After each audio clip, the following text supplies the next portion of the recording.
we ain't saying nothing. Black bar from my past, can't track this. Screenshots cropped out, can't catch this. If it looks too wild on the axis, highlight, right click, boom, redact this. Redact this. Blur that face, can't fact check the madness. Throwing out page from the bad habits atlas. If the story get messy in the ad-libs, highlight, right click, boom, redact this. I was young, I was dumb, I was scrolling. Type way too much, hit send, heart swollen.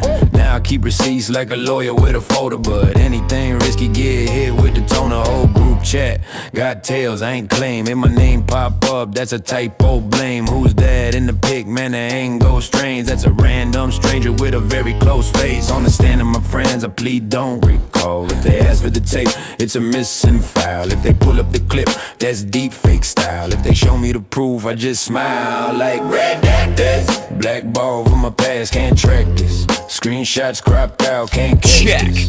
If it looks too wild on the axis, highlight, right click, boom, redact this. Redact this. Blur that face, can't fact check the madness. Throwing out page from the bad habits atlas.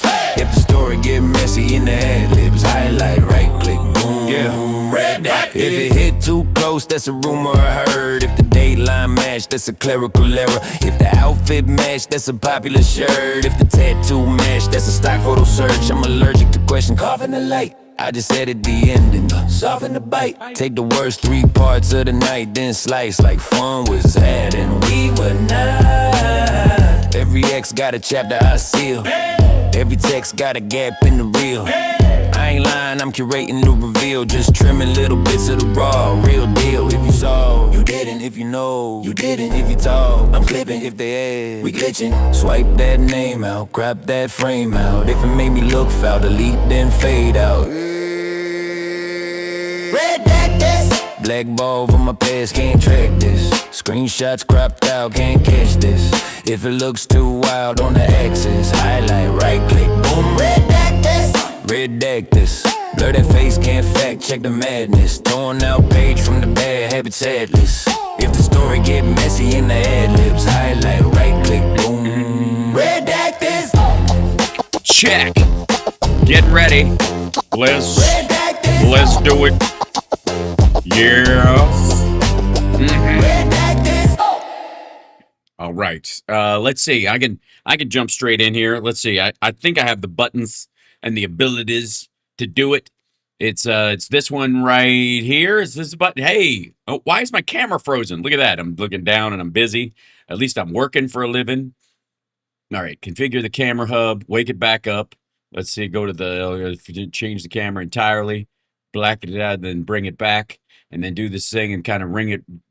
Hey, what's going on? What in the ever loving? Maybe I have to switch it on this one. Let's see. Go back to camera A. Go back to this A. And maybe I have to turn off the camera over there. I'm just going to stay frozen. That's just what's going to happen. Goodbye. On there. Is this what happens when I just assume everything's going to work? Is that what happens? Is this the way it has to be? All right, hold on. Turn that off. There we go. Hi guys. At least we can see you, and that's the important thing. You're the most important part of this this show for shizzle. I'm going to try and restart the camera. Probably need some sort of a restart something or other. Switch on there. And now I'm completely gone from the camera on this end. I hope I don't have to restart the feed, because that becomes a real pain in the tuchus. Come on now. Get back to here, and then the thing, and then maybe I'll put on some effects and then take them off and see if it wakes up. I know what I could do. I got an idea. I'm going to try changing the format. Hey, there we go. And then I change the format back and see if that fixes stuff. That did it. I think that did it. Okay. I like when I outsmart the gremlins. I do. Hold on. Bink. There I am. Welcome to the show. Good looking. All right. And now why is my fan still on? Quiet. All right. Now we're fine. Now I'm here for real, and we're all right. let's just. I feel like we have to start over. Yeah, yeah. If they ask, I forgot it. Oh, you ain't seen nothing. All right. Yeah, we ain't saying nothing. Black bar over my past, can't track this. Screenshots cropped All right, out. I'm can't kidding. catch All right, we'll this. do a show. If it We'll do a looks real show. I got you. You got places to be. I got things to say. It's just busy, busy, busy over here. It's major distraction town happening over in Trump land.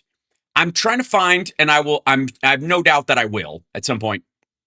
Trying to find the and maybe Andrea and CSL. Maybe you guys have seen this. The 14-point document from that allegedly has that is floating around someplace that allegedly has Iran's demands and our demands and what we're actually arguing over. Because there's a lot of chit chat about it, but nothing to show for it. Hit the like, share the show. It's Hal Sparks Megaworldwide, etc., etc. Also, let me move. Let's see. Move that thing over to me, or should I move myself over? I feel like that's what we should do. I feel like my camera got all cattywampus when I changed formats. There I go. Oh, and I'm not even back on the. Hi, there I am in the stream. I was gone from the vertical stream. Sorry, guys. You talk amongst yourselves. But apparently there is a 14-point plan, according to some folks at Fox. Here, I'll show you what they have to offer, and you can judge for yourself whether this is a real thing or not. This is a video from Fox News called "Ticking Clock." 72-hour window could reshape global power. All right, simmer down. Go easy on yourself. And this is about whether or not a deal is being had or has been had and whatever. And it says in the beginning of this, in their little chapter parts, well, that's not even that's just showing the thing. It says right here, it says the U.S.-Iran 14-point memo and it ... It what? It what? Tell me. All right, here we go. Now let's bring in Katie McFarland. Katie, right off the top, what's your reading of this one-page 14-point memo? Yes. What is it, and where is it, and how can we actually look at it? Devil is in the details. If Iran agrees to it, there are no details in a one-page memo, dipshit. And then abides by it, two very big ifs, then it's probably not a bad deal. I'm a little concerned that there's nothing in this 14-point plan that restricts Iran's development of intercontinental ballistic missiles, for example, and there's nothing in there that talks about Iran's support of the proxies, Hezbollah, Hamas, most of which are devastated at this point. But also, is there, okay, there it is, okay. Google's 14-point plan around thing, okay. We'll open up this thing with the thingy thing and see if it opens up on here. Oh yeah, this is okay. So, but this is the actual first post. Do they have a copy of it? Will Trump accept their 14-point plan? What is it? Read more. Okay. Iran's newly submitted framework marks its most expansive attempt yet to resolve the thing. This is Iran poses 30-day plan to end the war as Trump doubts the thingy. As Trump doubts breakthrough. 14-point plan framework is described as a counter proposal to the 9-point plan, which I thought was 10. Was it the 14, 15? Stupid. Read more. What are the points? God damn. A key sticking point in negotiations is to control and access to the Strait of Hormuz. One of them, again, Iran's proposal includes alternative arrangements for reopening the strait, while also seeking an end to what it describes as external military pressure on its maritime routes, meaning the blockade, the mockade. U.S. has separately proposed mechanisms aimed at restoring safe passage and stabilizing energy flows. Yes, the mockade that's completely open. Inside Iran, to deteriorate, currency has fallen sharply since December, blah, blah, blah. Yeah, as would happen when a war has been... Okay. Can somebody... All right, the 14-point plan is described as... Counterpoint. Okay. I'm going to try one more. I'm going to make another attempt at kind of figuring out what this goddamn thing actually is. Because one would think it would be kind of crucial. Yes? Crucial. Think I want you. How did Trump respond? Trump has confirmed that he's been briefed on the general contours of the plan. It's a fucking page, dude. You don't have to be briefed on the general contours of a single page. But has expressed doubts about its acceptability. If they do something bad, there is a possibility it could happen. Oh, about Trump, whether, oh God, asked whether military strikes could resume. And in remarks posted later, he questioned when the fuck, half of this, God damn it, it's so hard to tell when any of this is actually occurring. So this is the May 4th one. The May 4th is when they put this. That was the 72 hours, allegedly. Okay, so the main demand. I don't want the main demands. I want the actual, let's see. Where can I find the actual text of the proposed 14 points? Points. You can't get a full treaty-style verbatim text here. Publicly available are detailed summaries and partial descriptions. Motherfucker. The best public sources right now are the Al Jazeera explainer, a solid point-by-point rundown of what Iran is demanding based on leaks and mediator briefings. Look for what's Iran's 14-point proposal to end the war and will Trump accept it on Al Jazeera's site. Okay, so we'll see what they're... I'll open that up separately as a page. All right. And then NPR submits a 14-point... Iran submits a... NPR does. Iran submits a 14-point response to the U.S. proposal to end the thing. A shorter but clear list of the main elements is on NPR. Okay, great. So this is a list of the stuff, in theory, go away. Trump's like, they want to make a deal. They got to make a deal. They're going to make a deal. All right. No, that's not a thing either. Okay, let's see if any of this seems plausible to you guys. Does this seem like welcome to Non-Starters? It's a new game show put out by the people who brought you that game show that all the maggots are great at playing. That's not how it works. All right, so here's the key points of the plan. It's one page and we can't get a goddamn... All right. But you know what? It's take my word for it, right? Is that the world we live in now? We're living in now. Iran has submitted a 14-point response to the U.S. proposal that has 9 points, apparently, to end the conflict that began, blah, blah, blah. Key points of the plan include a demand to resolve all issues and end the war within 30 days, instead of observing a 2-month ceasefire as the U.S. had proposed. Other demands listed by the Iranian outlets include guarantees against future military aggression, which, again, I guess if you keep your end of the deal, we won't. Is that the theory? And then Trump will go, they didn't keep their end of the deal, even though they did. Right? How we're supposed to trust Trump and his cronies and fucking keg breath to be on the honor system about whether they believe Trump feels, thinks this war's going to end when he feels it in his bones, and somebody's going to sign a piece of, like, what is the standard? All right, never mind. All right, other demands listed by the guarantees against future military aggression, of which, like, what the hell is Trump and keg breath going to do? Just sure, bro. The withdrawal of U.S. forces from Iran's periphery. I guess they've fallen back from getting all the bases out of the Middle East. Whatever their periphery is any linked country, including Iraq, I would guess. That would count as their periphery. Certainly the entire maritime area, the Persian Gulf, the Gulf of Oman, the Strait of Hormuz, everybody out of there. Yeah, that's going to happen. And into the naval blockade, right, which is a game of idiot chicken. The release of frozen Iranian assets, which is somewhere in the order of $220 billion, including the $6 billion that Joe Biden did not give them. That's still in a bank in Qatar, if it hasn't been given to Tucker Carlson. Payment of reparations. sorry. So sorry, Trump and MAGA and the Republicans are all going to agree to give Iran reparations. They're going to sign off on reparations and the release of $220 billion after they crawled up Obama's ass for releasing $1.8 billion of Iranian funds from sale of their own oil to Iraq.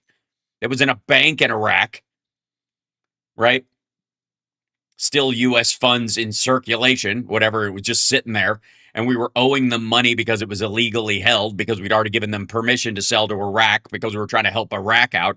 But that, all right. So Trump is going to sell 200 times more money than Obama released. That's going to happen. So maggots, please, we have to have one in the chat room. They've been showing up everywhere. Maggots, you're cool with this. You're cool with releasing to Iran before they even start allowing Iranian inspections of their nuclear sites, IAEA, any of that shit. Before they allow that, before any of that starts, we're going to release $200+ billion to them. You're cool. Just checking. It's your guy. He seems to think a deal is very close. And the only thing is a nuclear weapon. Whenever that happens, I don't care. All right. The lifting of sanctions, of course, an end to the fighting in Lebanon, which is interesting because I guess technically they don't control the Hezbollah side of it. Are they going to tell the Hezbollah as a proxy of theirs to not fight anymore? Like, again. And by the way, you think Israel's going to help with this shit? You think Israel's going to be okay with Trump making this deal, which is significantly worse than the JCPOA? So, and a new mechanism governing the Strait of Hormuz. Why is there anyone governing the Strait of Hormuz? It's a fucking sea passage. Why should the Iranians or the UAE or anybody have control over a fucking strait like that? Especially the middle of it, which is international waters. I don't care what your fucking barrier zone is for your own Navy. Keep that. But anybody who's going through the part between Oman and, where outside of their territorial waters and outside of Iran's territorial waters, the only governing that should be going on is some level of traffic, right? So boats don't run into each other. That would be the mechanism. Not like, how much of a take Iran can get from boats going through there, which again, I don't know. Maybe Trump's going to sign off on this. Maybe he wants to split ownership of an international waterway with whoever the next Ayatollah is. And maggots will be very excited about this plan, this concept of a plan. Now, it says right here, NPR has not independently verified the contents of the proposal, which again is part of the problem, but it's an awesome thing. Okay, here's Al Jazeera's version of this. What's Iran's 14-point proposal to end the war, and will Trump accept it? He'll only accept it if it's a good deal for Iran and maybe for Netanyahu. I don't know. But when it comes to us, it's a shit deal. It's going to be a shit deal. Just get used to the idea. He wants it to be over. He doesn't give a fuck about the details. He's trying to cut and run. It's straight up taco time. That's he's done it. He's tacoed what, twice in the last 24 hours? Break a taco, take a bite. Trump always chickens out, so it's gonna be all right. What a dick. Anyways, okay, so Trump is reviewing. It's a page. It's a list of demands. What do you mean reviewing? Checking for grammar mistakes? Honest to God. What? Reviewing the latest Iranian proposal to end the war, but the mistrust between the two sides is a big obstacle, analysts say. Well, according to Trump, everybody's dead except the four groups that we're talking to at random who can't agree on anything. So if you sign a deal with one of them, the other three groups are what? Going to kill those fuckers? How does this even work? I'm does a- Hmm. It's like it's so dumb. It's odd even breaking it down. Iran has offered a 14-point proposal, blah blah, blah, and the war, which has exposed the limits of U.S. military dominance and shaken the global economy. This is Al Jazeera calling Trump a pussy, just so you know.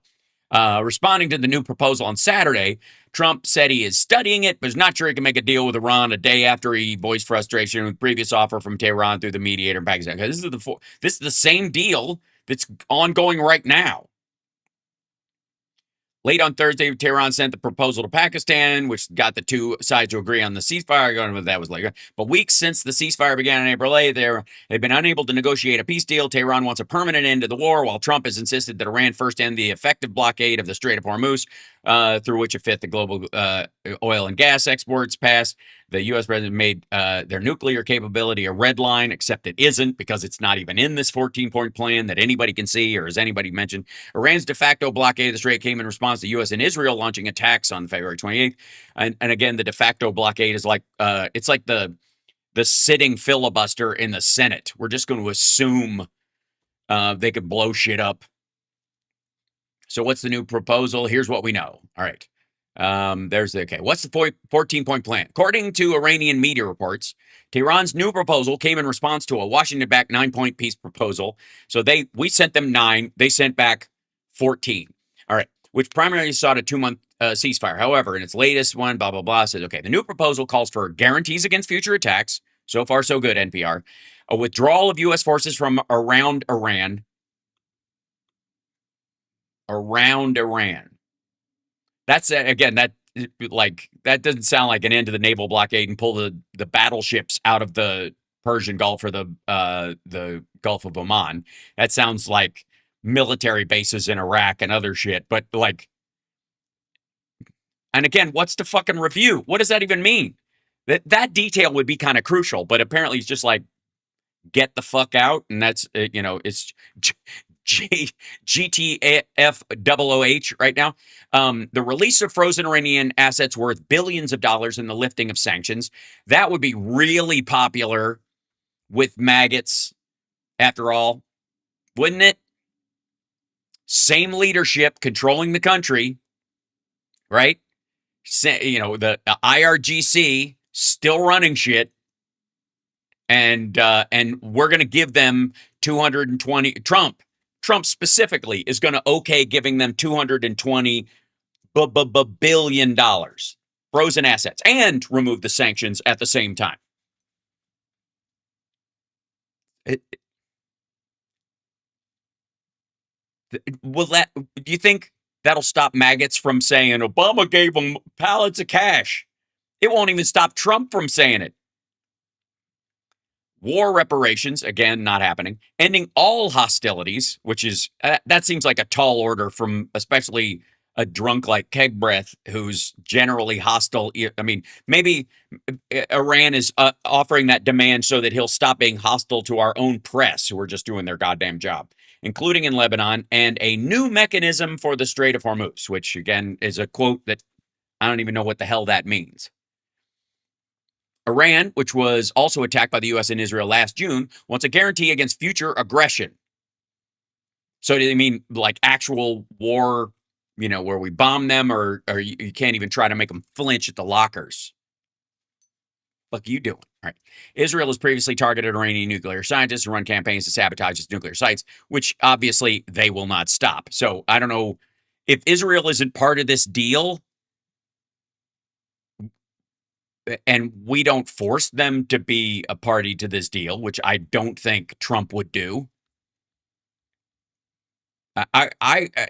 I think most of us expect that we sign this deal with them, like, see, it's all done. And then Israel does some attacks, and Trump said, hey, it's not my fault. I'll yell at them. But, they're just, it's so fucking stupid. Tehran also wants its right to uranium enrichment guaranteed as a signatory of the non-proliferation of nuclear weapons. But Trump has made the nuclear issue a red line. Iran wants decades of sanctions, which have devastated its economy, to be lifted as part of any deal. Again, any proxy stuff that happens afterwards, Trump will have that hanging around his neck like an albatross, and he's got to know it. If Hezbollah, Hamas, or the Houthis blow up anything, the idea is that that money came from Iran and it was part of the money that wasn't sanctioned anymore. So stupid. The navigation through the strait and demands for war reparations are sticking points in the talks. You think? They want control over a strait they shouldn't have control over. Again, international waters. They want to be able to mine it, control it, and get everybody to pay them a fucking fine going through international waters. And demands for war reparations. Do you honestly think that Trump and Keg Breath are going to be all about like, look, we know we blew it up, but we're going to help you rebuild it. Also, I don't know how you do reparations on 170 dead school children. What's the going rate? I'm sure Trump has a figure in mind. Ugh. All right. According to a report by Iranian state broadcaster IRIB, after delivering the proposal, the foreign minister said, now the ball is in the United States court to choose the path of diplomacy or the continuation of a confrontational approach. Well, there's also a possibility of just chickening out and running away. Bravely went Sudani ran away.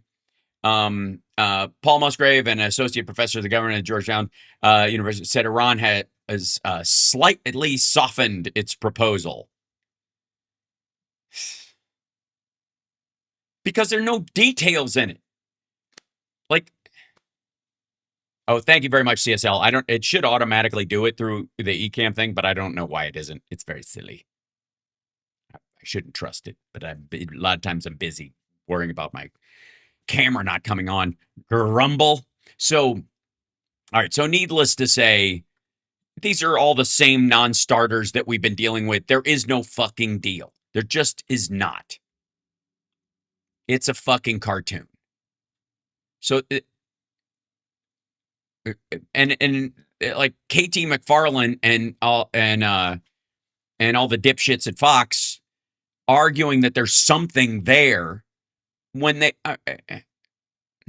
She's like, there's nothing in there about nuclear stuff. Yes, there is. Apparently, according to Al Jazeera and NPR and other people who've spoken to people or what's been said on the Iranian press, or through sources from Pakistan, is that there's a thing in there about they want to be part of the non-proliferation treaty, which allows them to enrich uranium. And if they do that, they could have a secret program. It depends on if they're honest brokers or, they're really participating in the non-proliferation agreement, right?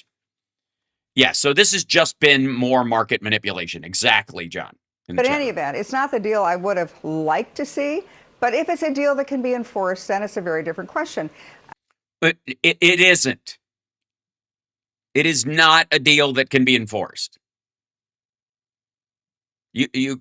Again, the trust me, bro parts of it should worry everyone, especially even from the Iranian standpoint. A very different point. The thing I'm looking for is that they bought about 72 hours of time. Now, what's going to happen in those 72 hours? The foreign minister of Iran is in Beijing right now meeting with the Chinese foreign minister.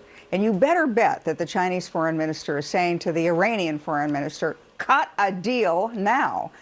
We don't care about your nuclear weapons program, even if we may have helped you along with it. We care about opening the strait and getting our oil from Iran, our oil from Saudi Arabia, our oil from the UAE.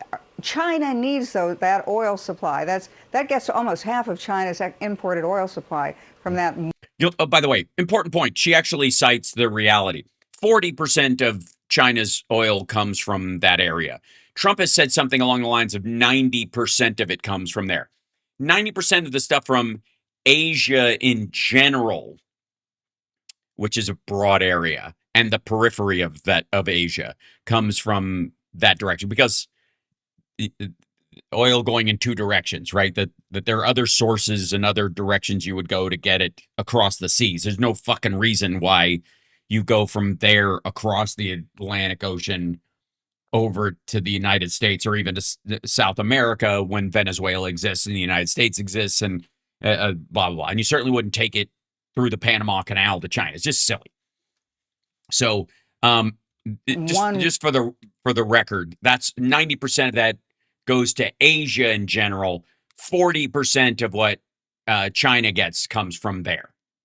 Just for the record, she cited it rightly for the first time. Trump says it's 90% of their oil they get from the Strait of Hormuz. It's not the case. Region. So I'm assuming that that's the conversation that the Chinese are having with the Iranians. Now, is that enough to do a deal? Who knows who's in charge in Iran? And therefore, who knows, whatever they sign, they could keep. Look at that. Katie McFarland slapping some reality down on the table. What have I been saying? Like, and seriously, how fucking stupid is this whole concept? There are 4 different groups. They're all fighting with each other, but we're having great talks with one of them. It's nonsense. Well, President Trump heads to Beijing next week. He's going to meet Xi Jinping. Xi Jinping. It's not Xi. I don't know what the fuck these guys' problem is in the news. XI, Xi. It's just like SHE, Xi. It's pronounced Xi. Like, all these assholes will start, like, they'll throw on a fucking, like, Spanish accent whenever they're talking about Guadalajara all of a sudden, but they can't fucking pronounce. I know, it's not important. It's aggravating. Do you think that President Trump is in us, if the war is winding down? And if he goes down by the end of next week, is our president in a much stronger position in his talks with Xi Jinping? Hugely. And the really important part for American national security interests is really the deal that he's going to have with China. You know, obviously Iran. What deal? Is important. We've got the Armada there. It's a major issue politically, domestically for the United States, oil prices. But the real deal is the China deal. What kind of a deal are we going to strike with China? To do what? And particularly Taiwan. If Iran gets away with what it's doing in the Strait of Hormuz, saying that, well, this is Iranian land, waterways, we're going to charge a tariff, we can decide who goes in, we can decide who goes out, that sets a precedent for China to do the same thing. So Trump allowing them to do this, signing off on 3 out of the 14 points in this, would give a green light to China to attack Taiwan. The South China Sea and even in the Taiwan Strait. We don't want that precedent. We want this deal solved. But when you look at the previous trade agreement that we had with China, there were 2 kind of sticking points. One, we realized, we need access to China's rare earth minerals and batteries. So let's do a deal with them over that. In addition, China wanted access to our markets. They didn't want these huge tariffs. So the first deal we cut several months ago said this will be reviewed in 1 year's time. I think it's a 1-year clock that gives us to find more rare earth minerals other than in China, and for China to consolidate what it feels is its economic position and trade and transit. Jesus Christ. We just found like the largest, the Salton Sea has a lithium deposit that would dwarf the battery output of the shit we get from China. And the rare earth minerals are not rare. They're in all earth. They just take a lot of sifting, and it's very toxic. And we would rather some country we don't give a shit about have people that they don't give a shit about sift through the earth and get fucking cancer doing it than to do it over here. That's what that's about. It's fucking toxic. And it tears up the ground. And they got a lot of ground they don't use. So that's why they have all the, quote, rare earth minerals. It's moronic. We've got sources right here. They just jump-started the fucking mine here outside of Las Vegas on the 15, headed towards Los Angeles, headed towards California. It's producing already. Position on the U.S. market, having access without these huge tariffs. Would you agree, let's wrap this up, that things are looking a bit more positive for the world through President Trump's eyes at the moment? Yes, anybody who's completely full of shit sees is magically has rose-colored glasses. You agree with that?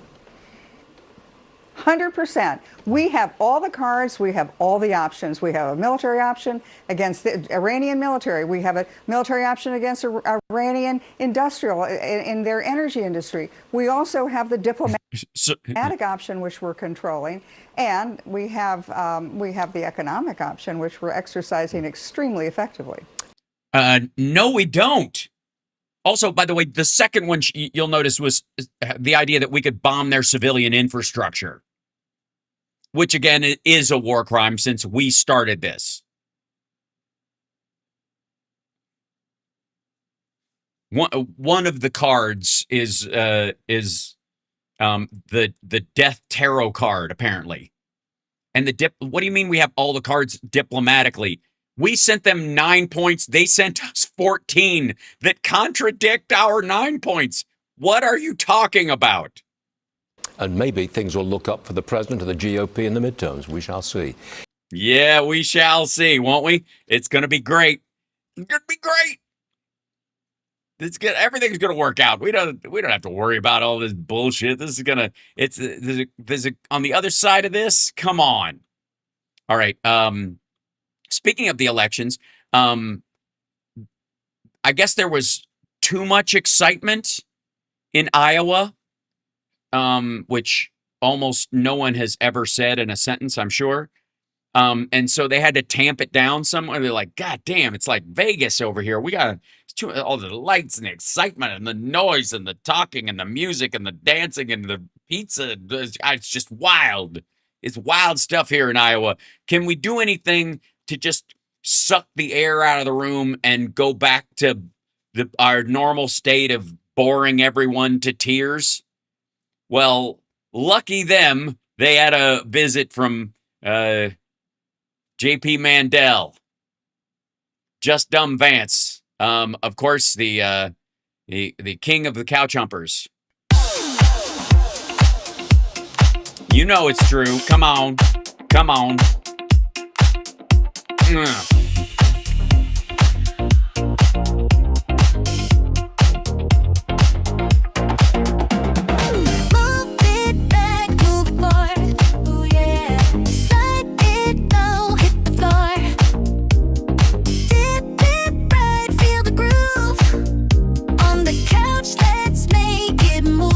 Right, on the couch, let's make it move.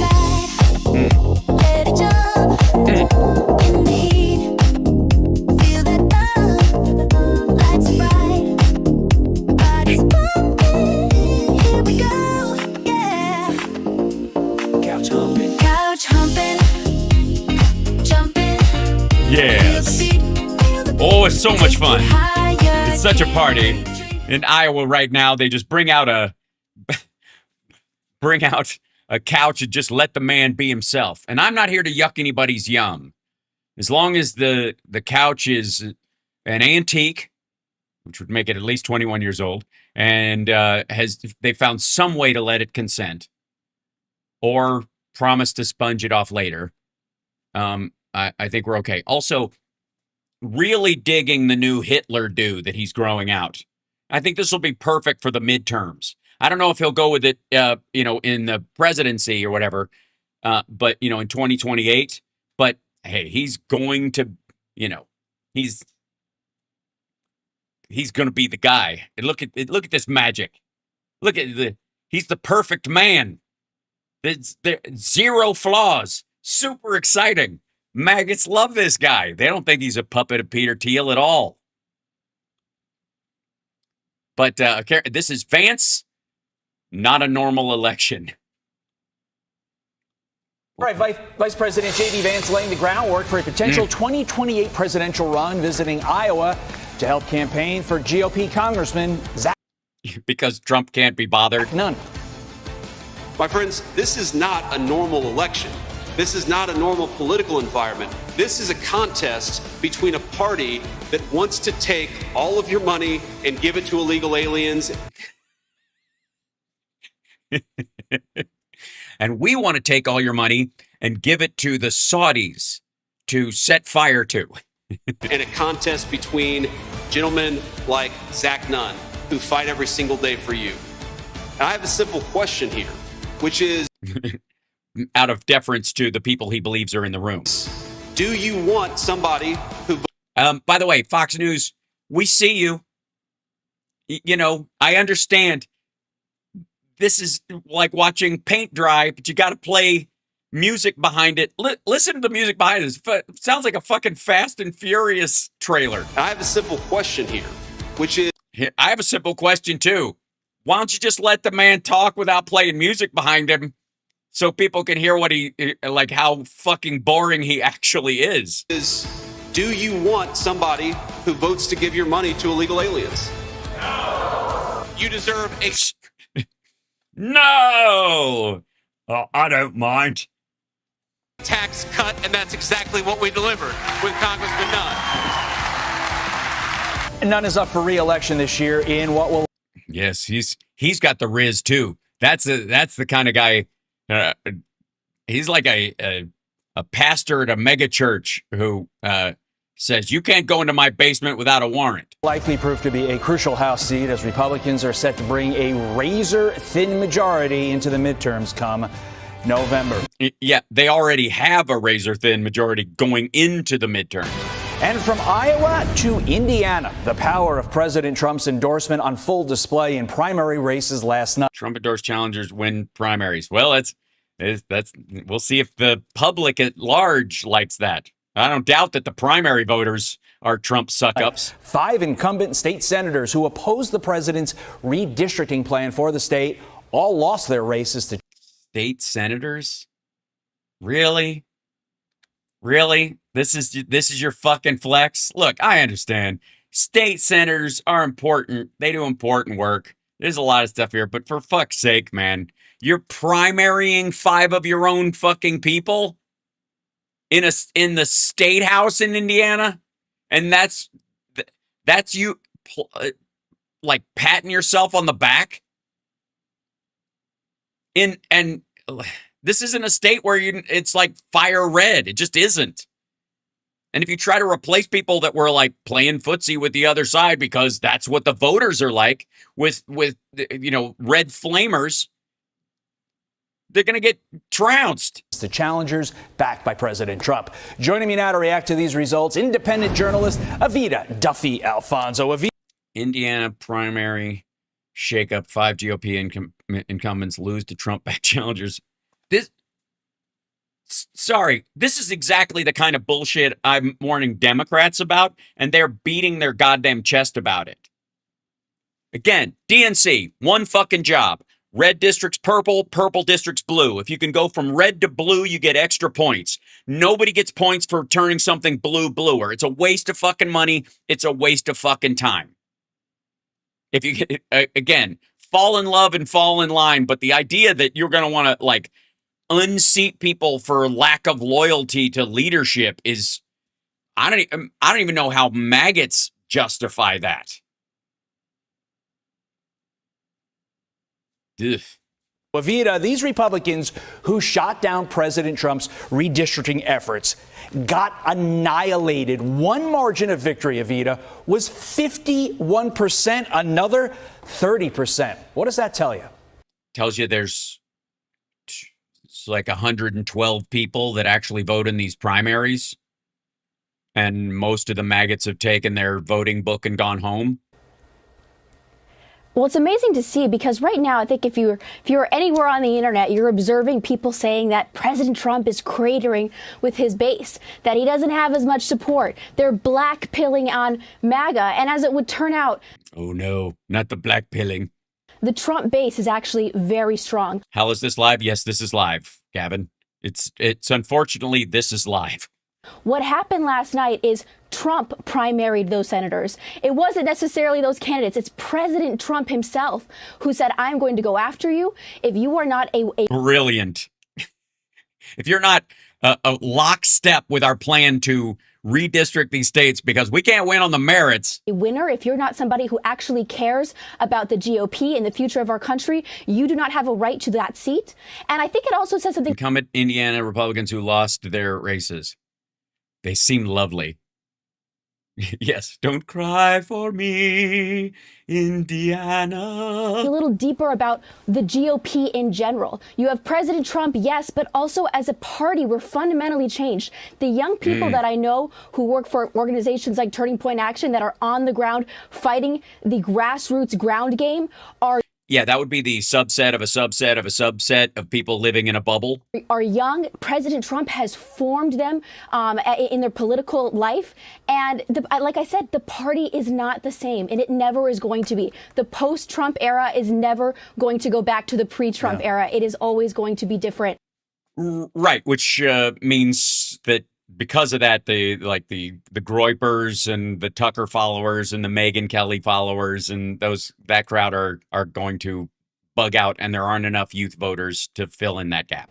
To your point, Also formed them? Gross. It's just gross. it's not just Indiana. In 65 state house The nice thing is that all the people she's talking about are so young, they don't even remember what Epstein was about. primaries, 95% of Trump-endorsed candidates won. In 69 congressional primaries, nearly 96 of the Trump-endorsed candidates won, 96%. And in 4 state Senate primaries, all 4 Trump-endorsed candidates. Real quick, what was turnout like? Were the same number of people showing up? It seems like one of those things where they're running basically unopposed in a lot of these districts you're talking about, and in the 5% and 5.7%, that gap is actually a broader nationwide in places which should be meaningful. You know, the areas where there is crossover, there are purple districts. Candidates won. Now it's clear. I beware of anybody who gives you a percentage without the base number, right? Because 1 last year, 2 this year is 100% improvement, or 100% of a doubling of the problem. Here you need the president to win Depending your on what that 1 or 2 primary. is. But will all of this hold for the general as well, Evita? I think that Americans, and especially young Americans, are understanding the stakes that we have right now. What did we witness under Joe Biden? An attack on traditional Catholics, an attack on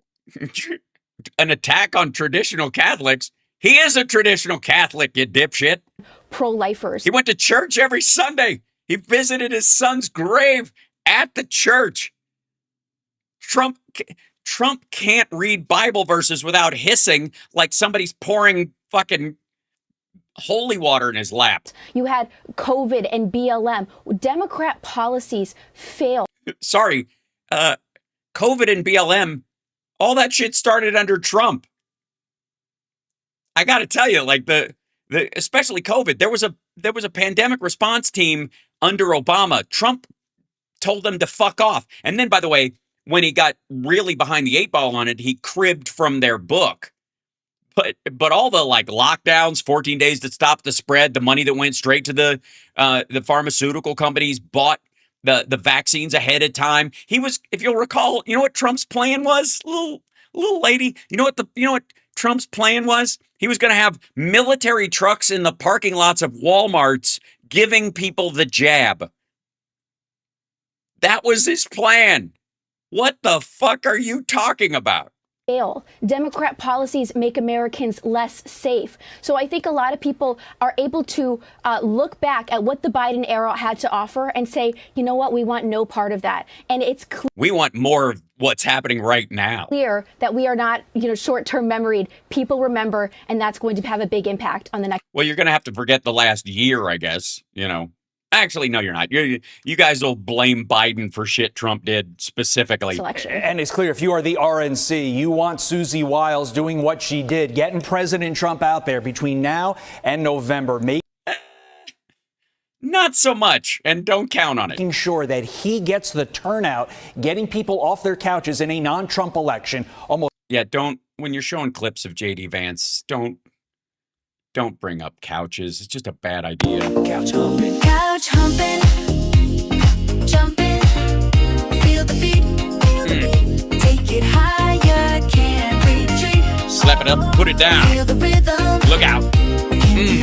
They don't call it a love seat for nothing. reach the sky. So, almost turning it into a Trump election to get him to vote. almost Want to get to get them to vote. Yeah, that'll work, dude. your quick thoughts on California candidates there meeting in their final debate before the primary in a few weeks. Here is one notable exchange. Listen.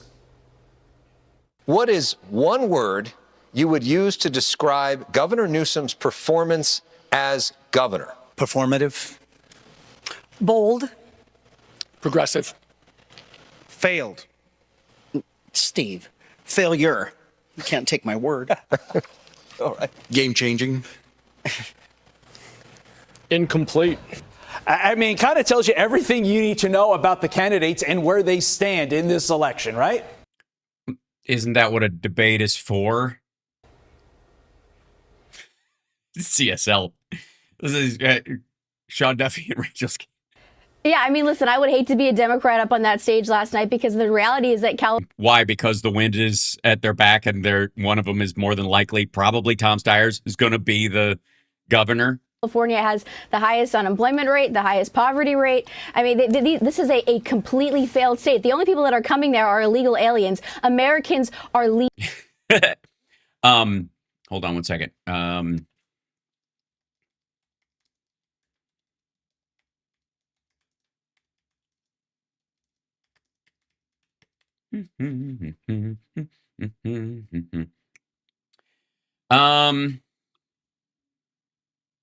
Actually, let's see. California's third at 5.3%. DC is the highest, followed by Delaware. And then Nevada's tied with California. leaving California en masse. I have a few more words for Gavin Newsom, right? I mean, this is a guy who's slimy, who's corrupt. He's a cheater. I mean, this is a completely failed governor and a failed state that's been under Democrat rule for 16 years, as Steve Hilton said last night, and they deserve better. And Democrats are only offering the same old. Yeah, it shocks me. Yeah, the same old renewable energy, good social structure, and a roaring economy that is the sixth highest in the world. By the way, the last Republican was, I think, Schwarzenegger.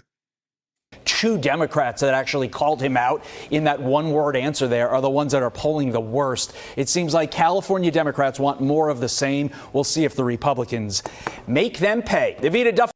Nope. Alfonso, great to see you as always. Thank you. Be sure to like and subscribe. Yeah, nobody's going to, Bill. Yes, sorry, Bill. Just best to just move on, buddy. Just drop it. It is a little sad that the big networks have to farm like the rest of us. By the way, hit the like, share the show, subscribe. You don't have to hit the notification bell. I don't think it works for my show anyways because I use too many big boy words. Now, there's a bit of a thirst trap going on the Megyn Kelly show. Apparently, she and some of her other female guests have, maybe it's because he's recently grown a beard or that they've developed their own high school fetish or something.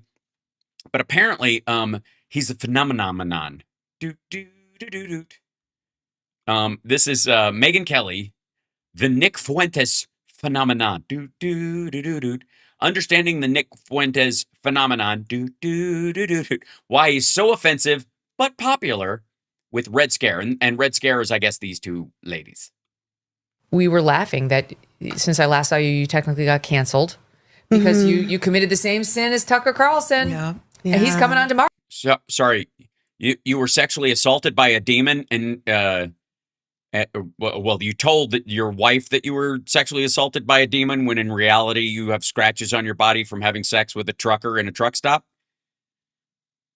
Is there an epidemic of this? Tomorrow, I've got all the canceled people because of Nick Fuentes on the show this week, because you had the temerity to interview him.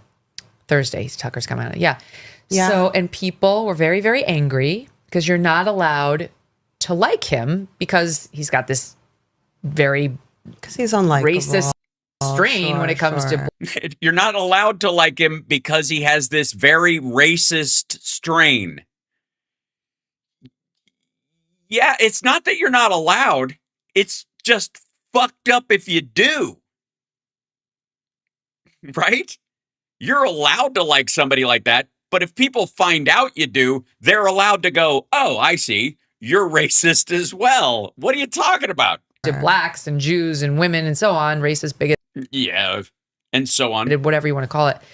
But he's got both, actually. That would qualify as both. Yeah. This other strain that is interesting. It is so interesting. It's interesting, you know? And so, but you're not allowed to say that. You can't even acknowledge it. And you definitely can't interview it. Dasha didn't. Why? What? First of all, asshole, why can't you find somebody else who believes that point with you and doesn't believe all the racist shit and talk to them? If you can find somebody that's as popular with the right as he is. Didn't anybody tell you that? Well, I saw Tucker say that he regrets it. And I actually also regret Tucker interviewing him because we had Fuentes on a month before and and no one cared. I wasn't in trouble at all. And then when Tucker had him on, and I'm just kidding that, but but that's when the cascade of like denouncing started. Yeah. And like we almost dodged it. Like we had the conversation that Tucker had with him. We were able to get all the positive and none of the negative. And then Tucker has to interview him. And then somebody went back and dug up your. Well, one person was especially upset. That person was me. No, in the Hollywood Reporter, there was that one guy who that fucking one guy at the Hollywood Reporter, right? Yeah. had been waging this crusade against me. Anyway, it doesn't matter. Yeah, it's stupid. It really is. The point is, we had on Nick Fuentes. We were happy about it, and then Tucker blew our cover, and now it's annoying. Like, so annoying. I get it. I get why he's like a no-no person. Why, like, the liberal establishment. Whoa. Why? Oh, hold on. Why is it that only the liberal establishment would have a problem with the guy who is a racist and a bigot? And again, why do you guys have such a hard fucking time finding people that on that one area that Megan finds interesting? Why can't you find somebody who's popular with the right, who believes those things, who isn't also a racist and a bigot? It's fucking impossible, apparently. I mean, how many fucking, like, streamers are there on the right? Right? I really don't get this. You can't find somebody that agrees with you on the egregious acts of Israel or that, you know, the idea that there should be some sort of America first. There's plenty of, like, Republican Congress people who say similar things, right? And they're elected officials. But you're like, yeah, but they don't have the riz of the racist guy, and that's not going to get me clicks. Wouldn't want you to talk to him, I guess. I don't. I think it's totally hypocritical. When I was reading the remarks that Tucker made in his New York Times interview where he talked. What? Are you saying Tucker's a hypocrite? Tucker is not a hypocrite. A hypocrite has to actually hold a belief and go against it. Tucker Carlson is just a liar and a flim-flam artist. About how he regretted having Fuentes on. And like, that's not true at all. He's still crushing on that dude. And to me, it was kind of like sour grapes, even though I agreed with like other parts of the interview, because he says the reason he regrets it is because it was a distraction from these other bigger issues. The problems that are facing us are primarily economic, not like demographic in nature. And I think he regrets it because, you know, let's face it, Nick Fuentes is much more popular among younger people. He really. Ooh, shit. Damn. The Real Housewives of St. Petersburg are going in hot on Tucker Carlson. You don't think he has the kind of JD Vance kind of riz that the ladies find exciting with his Rachel Maddow haircut? Looks better on her, by the way. He really owned Tucker. He'll own anybody, and it's his moment now. He's ascendant. But he's young. It's called poning. They don't own, they pone. Largely because of a frequent mistype where you mean to hit the O and you hit the P instead. I don't find anything controversial about even his most controversial remarks because. Whoa! Well, guess what, Megan? I'm fairly certain I've heard Nick Fuentes like admit that some of his shit goes too far and he's being hyperbolic. And she's like, even the stuff where he's fucking around and messing with people. I think it's true. Because they're very clearly meant as a half joke, and it's irrelevant whether he a half joke. Which half? Believes them or not. Oh. And I think that the liberal media is totally like complicit in it because they are fascinated by him, much like they were fascinated by Donald Trump, and they want. Yeah, that's why people reported on David Duke too. They were just mesmerized. Want to keep him in the news because it feeds clicks. Yeah. They always describe him as far right, which I'm like, I'm not sure that's. Oh yeah, they think he's well. I mean, I guess if Hitler was a national socialist, that's right. But I understand why they're doing it. Well, they conflated it because he is. They also, but before we had him on our show, there were 2 articles in the New York Times about him. One was about like groypers. What are they drinking in their cups? What do you think? I think it's liquid Ozempic, personally. And the MAGA movement, which isn't really like the nuances of how he even feels about Trump are kind of irrelevant. They just really needed someone. Yeah. He's black. What the fuck are you talking about? You had him on, dipshit. The fuck is wrong with these ladies? You had him on. Like the New York Times and all these people, they love him for clickbait. You had him on. Tucker had him on. You're complaining because it didn't help you get clicks after he had him on because he's got a bigger audience than you do. Black pilled. He's not red and he's not blue. No, my issue with him, and the reason that I was had concerns about having him on our show was that I felt that he was kind of. Okay, what is this angle? What are you doing? An impediment to the health and future of the MAGA movement, and was brought himself in. I don't think he's even like controlled or owned by anyone. I think it is organic momentum, contrary to what his haters say. But he's a talented broadcaster, and I liked him personally. But my concern was always that he brought himself into like kind of subvert or take the piss out of that. So the idea is that he was brought in by himself to take the piss out of MAGA because he's trolling for his true beliefs. Am I getting that right? It's a little scratchy. I liked him personally, but my concern was always that he brought himself into like kind of subvert or take the piss out of that movement, which ended up kind of doing it to themselves a little bit. The MAGA movement? Yeah, but it's like the same thing, it's the same.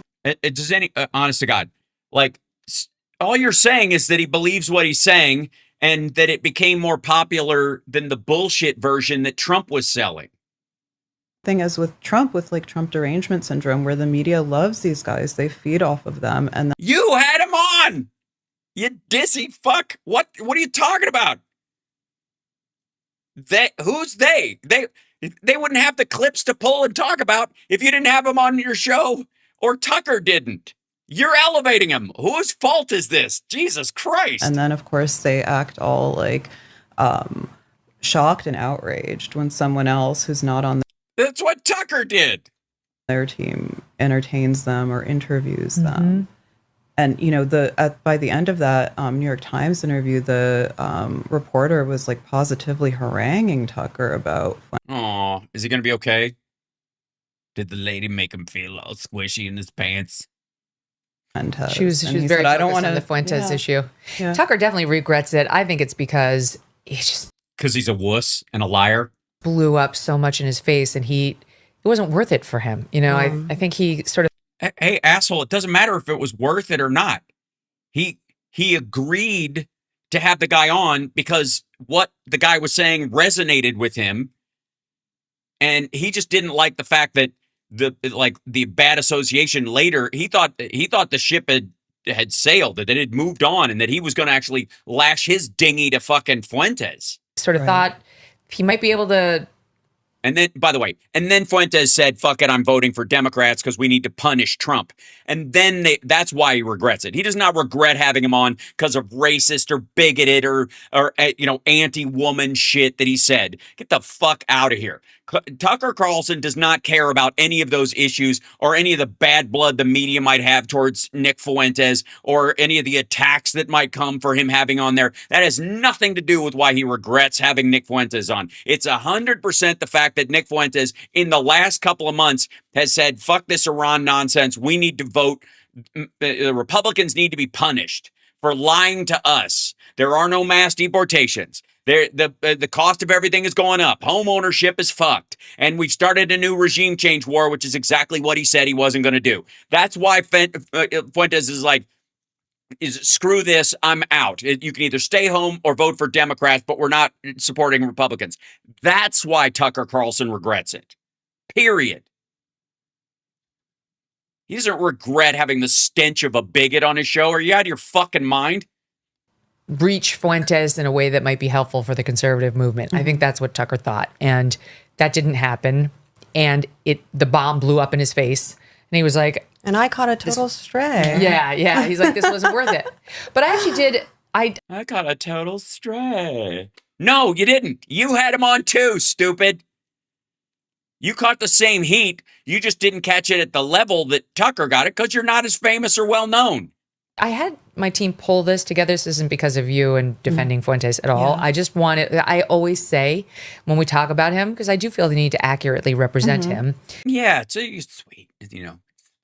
He should do that. There's no question he's a very talented broadcaster. Yeah. And he's predicted a lot of things happening in the political sphere. Oh my God, he's a fucking shock jock. Simmer down. Correctly. His strain of racism has just happened to grow in the fertile soil of MAGA. But there's also no question that this is the same shit where people are like, Trump is a master of the media. And you're like, no, maybe you're just a gullible asshole. That's like saying that guy on the fucking train is amazing at 3-Card Monte. And you're like, no, it's rigged. You're just dumb. He says things that are extremely racist, anti-Semitic, and misogynistic regularly. So I actually, just to show the audience, because I constantly make this reference and I don't actually put up, here's just some of what I'm talking about here inside. And all three of these ladies were just defending the cool stuff he says, though. Totally, there's cool stuff he says, though. We just can't find another Republican with the same riz or at all that believes the shit we like, but isn't also this kind of racist. It's not 17. We're already a non-white country. Get a grip. Get real, bro. We already live in Mogadishu. We already live in Islamabad. Have you been outside LA, Chicago, New York? We live in nigger hell.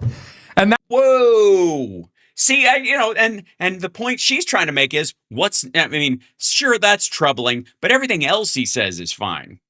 That's just it's what it is. Because everybody tells me you can't keep.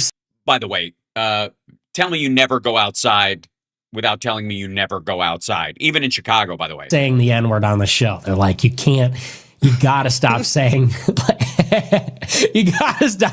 N-word. By the way, this is what they mean by talented broadcaster. For the record, this is what they mean by talented broadcaster. As a matter of fact, fuck this dude. I don't need her to platform the N-word on my fucking show just to give a break to this. Married to a Jeet who named his son Vivek. That's a reference to JD and Usha there at the end. Yeah, it is shocking. Shocking, yeah. It's shocking. We're all very shocked. We're so shocked. That's why I had my editor put that together in that order, and I watched it several times, and I don't hate watch it at all. I just get in the bath and with a red wine and bubbles and use the fucking good Lord. Yeah. Are you being facetious? I genuinely do find that shocking. No, it's extreme, certainly, but it's extreme. Yes, it's extremely racist. It's extremely bigoted. It's extremely sexist. Fuck you, lady. In the for people who watch his show, it's all in the context of a stream, and Right. Yes. The average viewer of his show is racist. What's your point? Explain it to me, because that's not a save. I can't see a world in which any of that is not offensive. Like I mean, it's meant to be offensive. Yeah. He's meant to. No, it isn't. No, it is not. He's not just saying it to get a rise out of people. You fucking morons. He's saying it because he believes it. He'd say it more if he thought it wouldn't, like, do damage. That's what that section about saying the N-word on his show was about. He'd do it more often, motherfucker. See, I mean, but I think he's also like revolting against. Yes, you could just stop at revolting. The environment. Politically correct, where you can't. Okay, you can say any word you want in this country, and the government will not stop you. You're allowed. You just don't, no one owes you their microphone, though. You don't get to borrow a network television show to say it. Megan will certainly give it to you. If you want the N-word amplified, Meg is your gal. It's not that you can't say something, it's that you shouldn't. Environment of like decorum and politesse and like these arbitrary like moral pieties that. Okay, pieties. Also, they're not arbitrary. They're based on the real experience of other human beings that are part of the American experience. Good God. Were put in place by the Democrats, the liberals. And yet in his like enclosed space of his show with his audience, he's obviously. That Megan makes supercuts of and plays on her show. Obviously. And that you have on your show so that people might check out his show the same way Tucker did. Totally offensive and no holds barred. But kind of the most offensive thing about him is that once his reputation started to get rehabilitated, he started walking back a lot of these remarks. Did he? Yeah, like now her problem is that he's got the same beliefs, but he's using fewer of the trigger words. He's pulling a David Duke. That's exactly it. The kinder, gentler Ku Klux Klan. He likes to go. Or is it coup? Or why do I even give a shit? Fuck him. On a stream or wherever and claiming that he's not racist or he has no hate in his heart. Did he used to say I'm racist? Well, I mean, I believe him because we've all said crazy, outrageous things on our show. I gotta say, I've said some wild shit on here, but it never even moves into that category. Who the fuck trips and falls, bangs their knee on the fucking coffee table and yells a racial epithet? Who hasn't? What are you talking about? Our shows for yes, but there's what we say, which is politically incorrect and doesn't like necessarily kowtow to the woke left, and then there's the N word over and over, and that J word for Indians, and take your pick. Like oh, they will, and I can. Not. By the way, Megan, neither of these ladies have a problem with either of those words. And if you knew the derogatory N-word and J-word in Russian and you heard them talking to each other, you would hear them all the fucking time. I can even give you the point that, like, it's strange how much energy we've put behind, in particular, the N-word. We've empowered that word well beyond what we should because... Oh, have we? Well, then I blame Megyn Kelly for all the damage the N-word does. Thanks, Meg. It's just we've given it too much power to hurt Black Americans. You know what I mean? It's like... We have? What do you mean? Why? Hold on. Do they need your fucking permission to be hurt by it? I wish we would disempower that word. Here's a good way. Don't use it. Don't play clips that use it on your show. But we haven't. And so who's we, bitch? This is fucked up. Why are we all dragged down into your goddamn circle of hell? Hear like that, a white man cannot be the one to disempower that word. That has to be done if at all. Oh God. It's not our look. We shouldn't have done it, but it's up to them to clean it up. Oh my fucking God. All I by know. I CSL. I can't find where I put the drop. I had that one, and I moved it someplace. I think I put it in a new spot, and I was like, where the hell did that one go? I thought it was one of the ones that I had like in my little thing had made it like added a color to it so I'd be able to find it later, and I just, God damn it, shut up, Meg. By Black Americans, and it's just like, why do it? Why be that provocative? Because he's also saying he's not being provocative. He's being intentionally derogatory because he believes it. Stupid. It's like, I mean, this is the same thing. Like, why put a pink triangle on gay people as you're heading them to the ovens? What difference does it make if they're all going to get burned up? Oh, you just want to know why when they go in.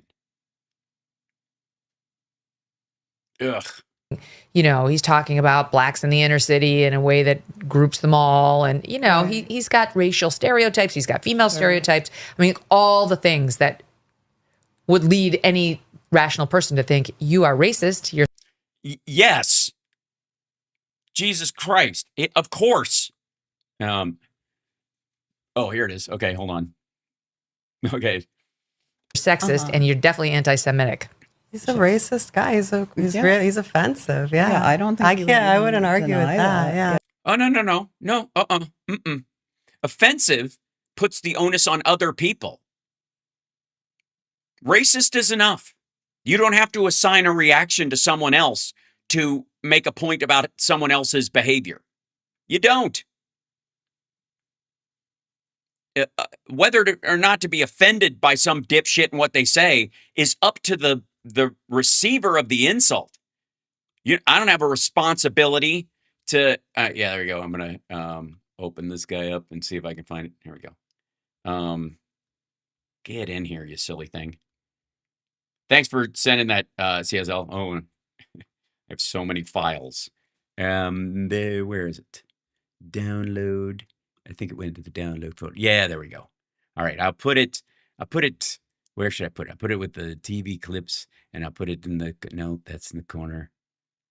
Yeah, put it in this one because that's where I got it. All right. Now we'll have it on the regular. There we go. Shut up, Meg. There we go. All right, now I can make it. I'll give it a standout color so I can always find it. Okay, excellent. Oh, and it's hilarious. Just as soon as I put it there, I see where the old one was. Of course. Shut up, Meg. All right. At least we have it now. Yeah. So that's so interesting to me. But you just don't care. Like you still just want to talk to him. I mean, at the time he was going on a whole podcast circuit. Yeah, he was available.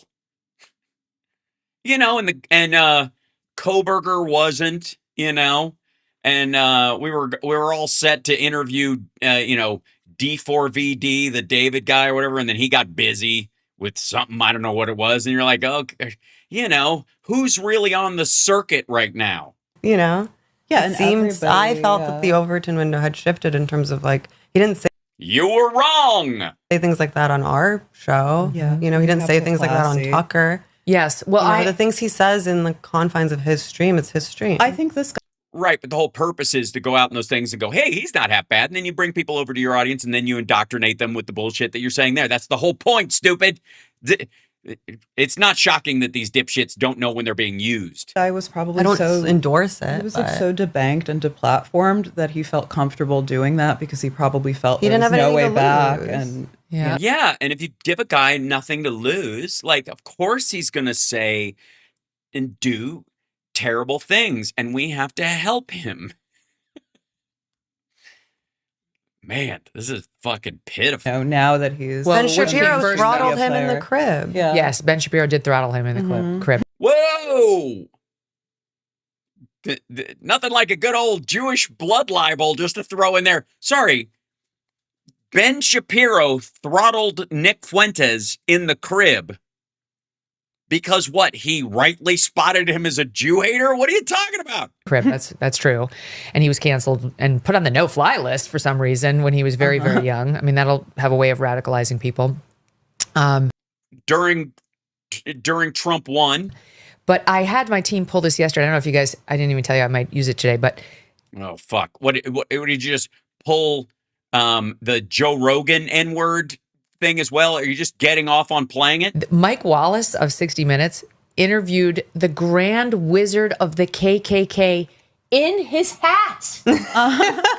Right, because there's no question that the dude is gentrifying himself at all. And by the way, it was not a friendly talk like Tucker and Fuentes or Tucker and these two ladies. In his little outfit with his pointy hat. So it actually is a time-honored tradition amongst those who do interviews for a living to talk to the most controversial people in the world. Yeah, but Mike Wallace was doing this as specifically that this guy wasn't just controversial, he was vile.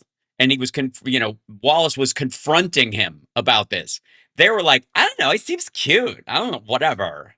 Like, it's fine. Why wouldn't you? The difference is Mike Wallace grilled him, Yeah, there is that. Oh, and held exactly him. I mean, and made him wear his fucking racist outfit, shithead. You can come on and I'll interview you, but you got to wear all this horse shit you wear at your little, cross burning bullshit. You don't get to come in here in a fucking suit and act normal and not answer my questions. You're going to wear your silly outfit for your silly organization. I mean, we pushed back. We talked about, I said I don't think the Jewry is as cohesive. Obviously there's left-wing Jews and right-wing Jews and they have different interests, and we pushed back on him, but we don't take this hysterical tone. Look, there it is. And the SPLC financed that. Yeah, exactly.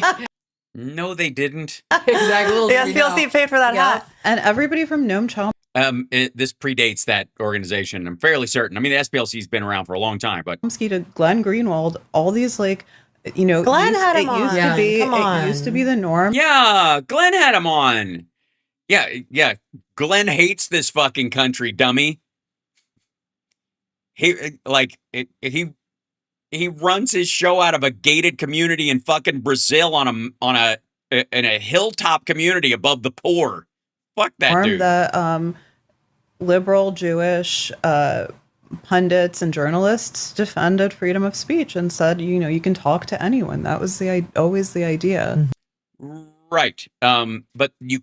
But people will notice if you're talking to them and trying to get to what they really believe and show people what they're really up to or what they really believe, or just helping to rehab their image, like fucking Steve Bannon and Jeffrey Epstein. So now you have, I think, Tucker called it childish and morally repulsive. And it is, because you have this double standard, this hypocritical thing in place where you can't talk to these people under any circumstances. But oh yeah, you can. You just don't get to rehab them and act like, oh, it's nothing. It's not, what's the big deal? Yet the liberal media wants to talk about them incessantly. Yeah. But wait, or you can talk to them, but only if you have this scolding, hysterical Yes. tone. Well, that's why I don't want to interview him, because I have no interest in doing the playing him that what you ladies did soundbite, and having him explain all. Oh my God! Then tell them they were wrong for doing it. Shut up, Meg. My fucking God! I have no appetite for it whatsoever, and I don't think I could do an interview with him without raising all the stuff he says. It's did you see Piers Morgan? Yes, and I thought it was pointless. I love Piers, but I thought it was pointless. All of Piers Morgan's shows are pointless. They're actually designed to be pointless noise. You want to talk about something that is 100% clickbait? It's Piers Morgan's show. It made Piers don't have him so out of touch. Owned, Well, it's then if all these things are deal breakers for you, as they are for me, then don't interview him. Then don't Why would you do it? But they did. Platform him, don't promote him. Everybody feels differently about it. But I have to be honest, I care about sexism if it's in the extreme. I interview a lot of people who come on this show who are sexist. I have to be. You brought on, what is it, Mark Halperin or whatever, the guy who got kicked off of Fox for sexually harassing women. You left Fox because Ailes sexually harassed you, and Trump was his buddy. Trump did it to other women. You didn't give a fuck about them. To be honest, I'm not going to name them, but who I know have views of, the modern American woman that I do not share at all. It doesn't. But I'm just not going to bring it up. Doesn't bother. Like, I don't care, and I don't feel the need to bring it up every time they're on and make those the stakes of the discussion. I don't know. Or ever. I find them kind of interesting. Here's the thing. Why wouldn't you bring it up? But then when I think about, like, would a black journalist ever want Nick Fuentes gaining purchase in the mainstream, or a black listener or viewer want that guy getting purchase in the mainstream? You think, it's an excellent analogy. Would a black journalist of any sort bring on Nick Fuentes and then just avoid all the parts that you disagree with? Don't bring up race while he's there, because I'm really trying to help him, lift up the other shit that I also share with him. I'm just going to leave out the part that he thinks I'm subhuman, right? Good God. Dream when he's saying that word over and over. Like, he doesn't demonize all blacks. Oh dear. What I understand on his show. I think he's a friend of the blacks.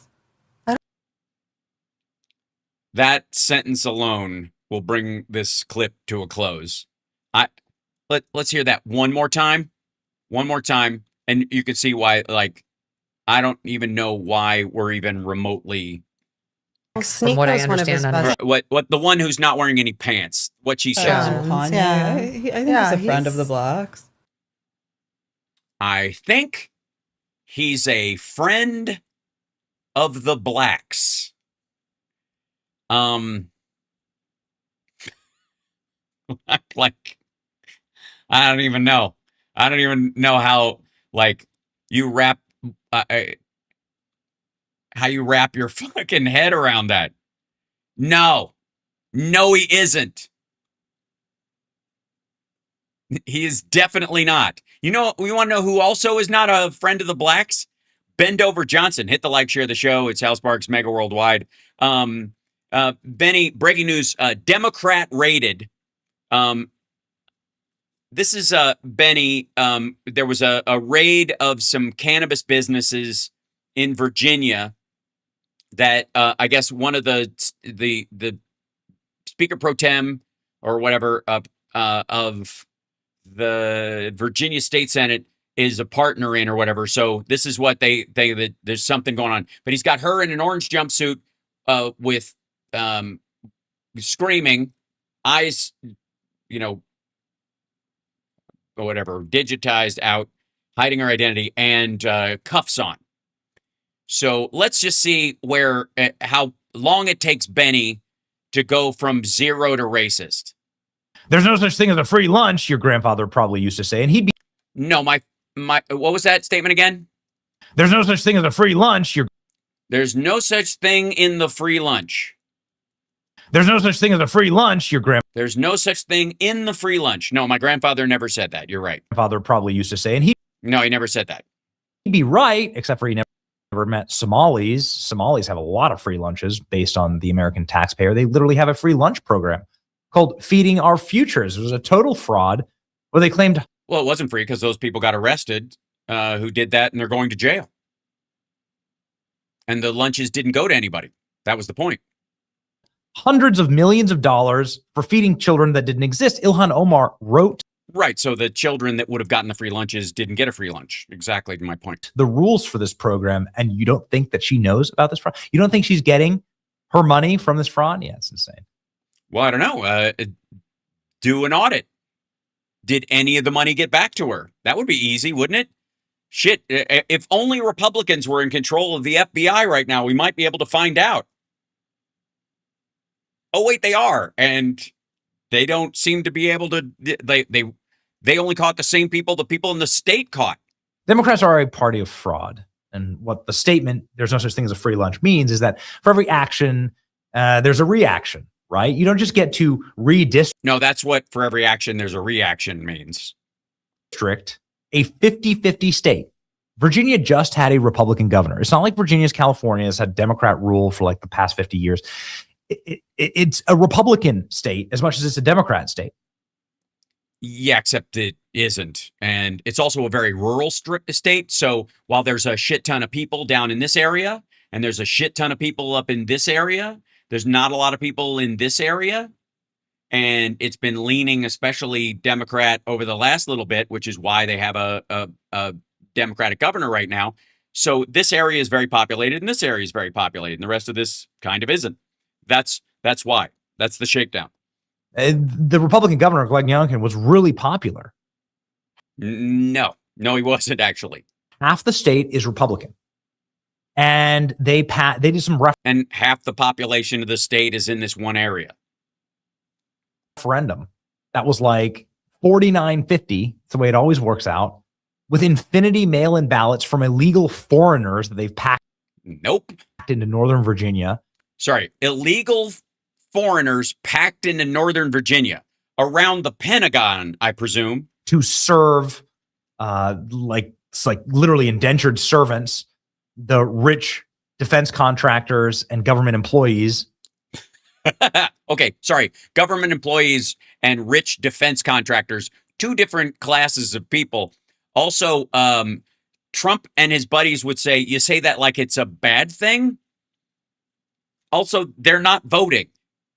They're in McLean, the richest counties in the country. Anyway, those counties now control all of the state. And this is because they're the most populated and it's where all the money is. It's been true for a long fucking time. This is the abomination map that they drew, where all these little tentacles extend out from the Doge area of the state. This is the area of the state where everyone should have lost their jobs. If Doge actually worked, or that was the actual goal of Doge. I think you assume too much. Doge was really just there to create a new version of the deep state, to keep an eye on Trump by Elon Musk and Peter Thiel, the PayPal mafia guys who now own him. If Doge had continued, it would have been pure unemployment here. Well, then why did Trump stop it? He said they were successful and ended it. Isn't he still president? Isn't it his cabinet? Why did he draw it to a close? Also, just because Elon Musk was a special government employee for a little while and he stopped, all the people that he put in there are still there, right? Anyway, they're the most worthless people, the most unimpressive people you've ever met. These government employees and contractors, they're just scum of the earth, truly. And Trump decided to keep them all of them. He fired Elon Musk and his buddies and intentionally went, I don't know, I kind of like those guys. And now they've gone and they've taken over the entire state of Virginia. They've left one little red congressional map. And this is, of course, one little red congressional, which is a third of the fucking state. Evil. And there are also not a lot of people in Virginia. It's not a big state. Going to be some. There's also a bunch of people who work in Virginia, who live in D.C. or live in Maryland. Major consequences for this. For instance, Virginia Democrats' confidence in the new map fell by 50% after the Supreme Court didn't toss the GOP challenge. Now, pundits inside of Virginia. That just means that Democrats think there's a chance that, like, Trump's courts will redraw the districts. That doesn't mean they should, or they lost faith in those districts. They just think Trump's going to attack the area like he has. Virginia are saying there's insane anxiety, and various members of the Virginia legislature are starting to blame each other for doing this in an unconstitutional way. Watch this. This was something that was not a slam dunk, to which I confidently said, talking to some very senior Democrats in Virginia, that they felt 90% confident that the court would not stop the redistricting certification from going forward. Well, I talked to some of those same people yesterday, and what I was... Wait, this is just him polling people that he talked to. He talked to 9 people, and then he talked to the same 9 people, and 5 people said, or I guess he talked to 10 people, one of them abstained or told him to go fuck himself. And the other 5 said, I'm not sure, or 4 of them said, I'm not sure now. I was told is they now think it's less than 50% that the court will let the certification go through. And now they're all blaming each other. So now everybody in Virginia is pointing the finger and saying they did it, they're corrupt, they lied. Yeah, I don't know that that's what's happening at all. We lied. This is exactly what. Yes, they're all pointing at each other and saying we lied. Where you want your that sounds about right. Enemies to be fighting each other and the FBI, because that's what's happening right now. Okay, so he's taking two stories and conflating these, and that they have to do. Fuck me. That is somehow that push poll conversation that other guy said that they used to think it was 90% and now they think it's 50%, means 90% of Democrats now think it's a chance of the 50% chance that it's like they're fucking around with these percentages. And it's just this dude he talked to the same couple of people and they think the courts are going to go after them because these are the kind of people who talk to whoever the fuck that dude was. So, but this is well, we'll see. He'll show you this. For one of the most powerful members of the Virginia Senate, the Virginia Senate leader, Senate President pro tempore Luis Lucas, a deep ally of the CIA plant governor of Virginia, Abigail Spamberger. Where is the CIA headquarters, really? Where are they tied to the Pentagon at all? Are they in that actual area? It's almost like it's their governor. SWAT teams have raided her office. SWAT teams have raided her office. Oh, okay. Is that what that says? Is that what happened? They raided her office. Are actively raiding the office of top Virginia Democrat. All right, well, let's see if that's the case. Spamberger. SWAT teams have raided her office. The raids of 10 plus locations connected to a major corruption investigation. No, must be voters. That's what it is. Yeah, McLean. Thank you, Mark P. I knew it was like one of those. Quantico, Virginia is where the FBI is. McLean is where the CIA is. It's almost as if that's where their families live. Whatever the fuck. All right. But Benny, they back the blue until they do something like egregiously illegal, and then suddenly it's like they're being controlled. Let's go. All the staffers inside the building were told to come outside. The FBI carrying boxes out of the building. Also, the notice the fast and loose with the offices of the speaker pro temp versus the fact that the building also has a cannabis dispensary in it. So the boxes coming out of the building, whether they're coming from her office or they're playing fast and loose with that part of it. I don't really care because it's the fucking state Senate again, but there is a cannabis dispensary. The center is associated with several cannabis locations and dispensaries. Oh my goodness. So what is happening? I don't know. Why didn't you read the rest of that particular post before jumping to the next thing, Benny? Here. FBI raids Spamberger ally offices as a federal corruption bureau targets cannabis. Sorry, Federal Corruption Bureau?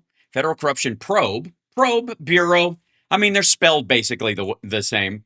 Raids Spamberger ally offices as a federal corruption bureau targets. As Federal Corruption Bureau targets. Right. Cannabis businesses. FBI raided the offices of powerful Virginia Democrat lawmaker and ally of Spamberger, longtime state senator Luis Lucas, major power broker in Virginia politics, who stumped for Spamberger on the campaign trail. Now is the center of a major FBI corruption probe. Agents executed a court-authorized criminal search warrant of Lucas's office in Portsmouth, Virginia, Wednesday morning. They raided it, guns drawn, crazy shots.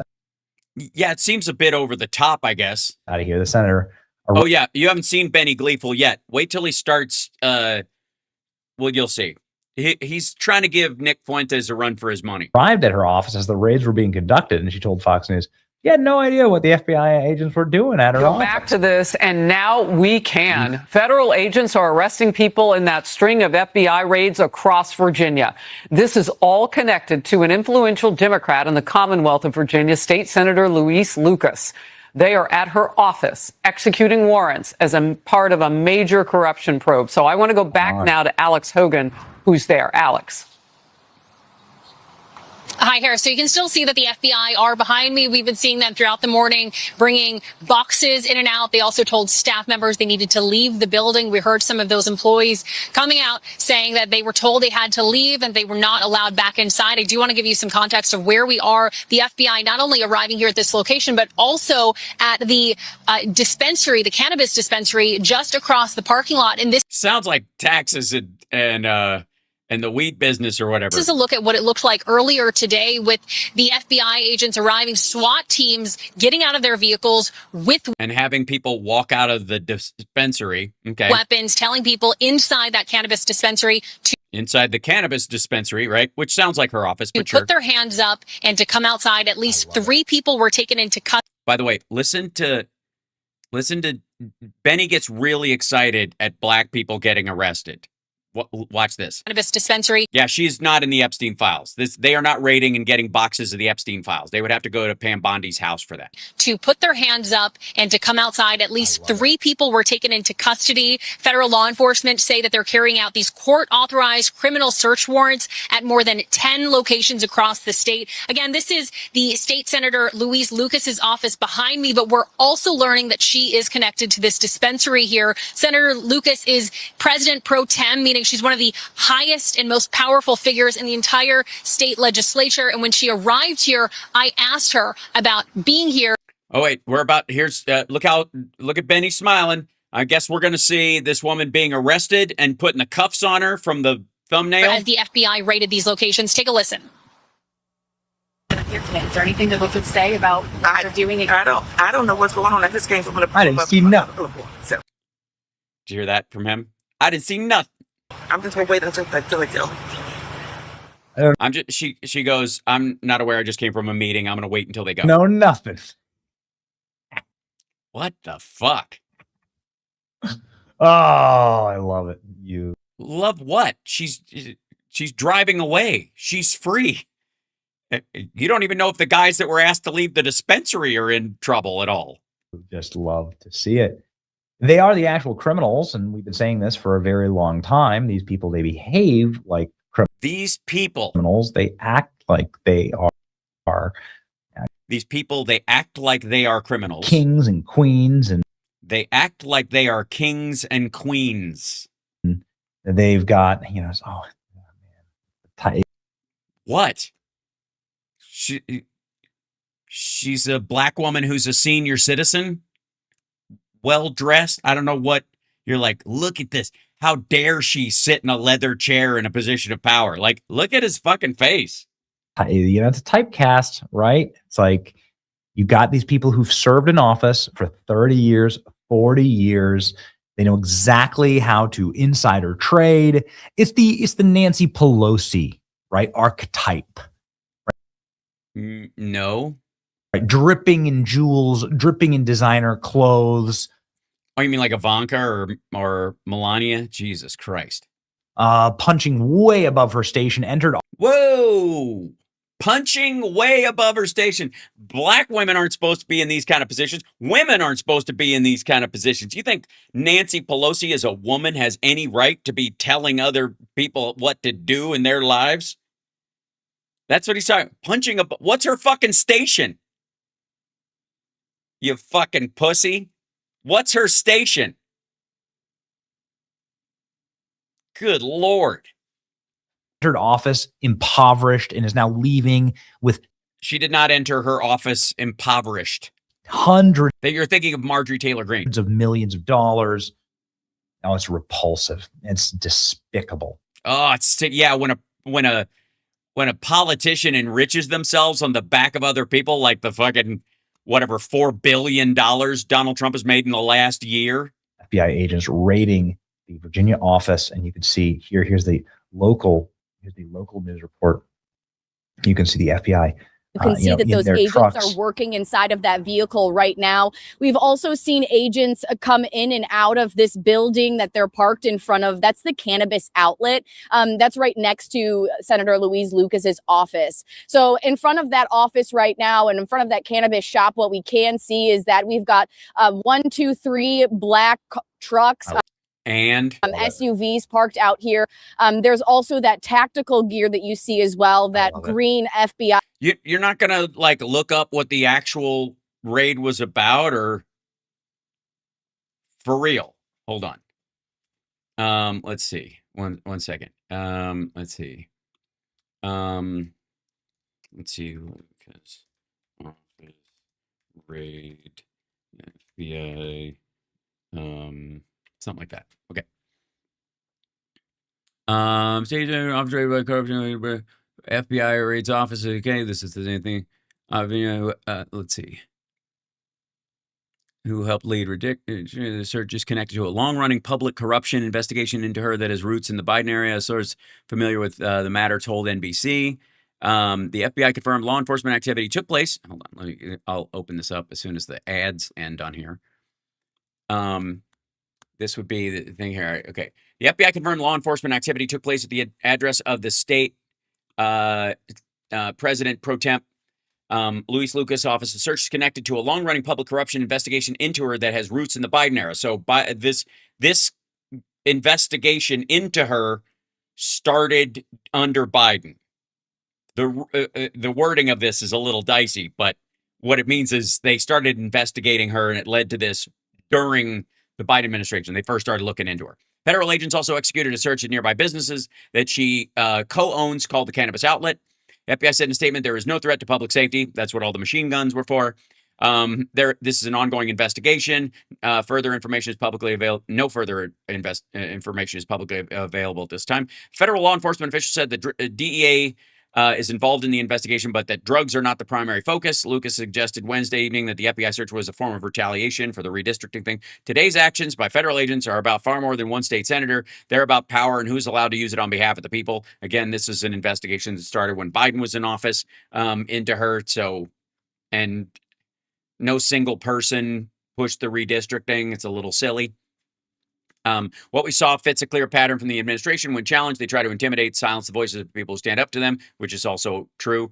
And then I will have more to say in the days ahead, but know this, I'm not backing down, and I will keep fighting for the people of Portsmouth and Commonwealth of Virginia. FBI did not immediately respond to requests for comments on Lucas's statement. A spokesperson for Spamberger said she's aware of the operation, but declined to comment.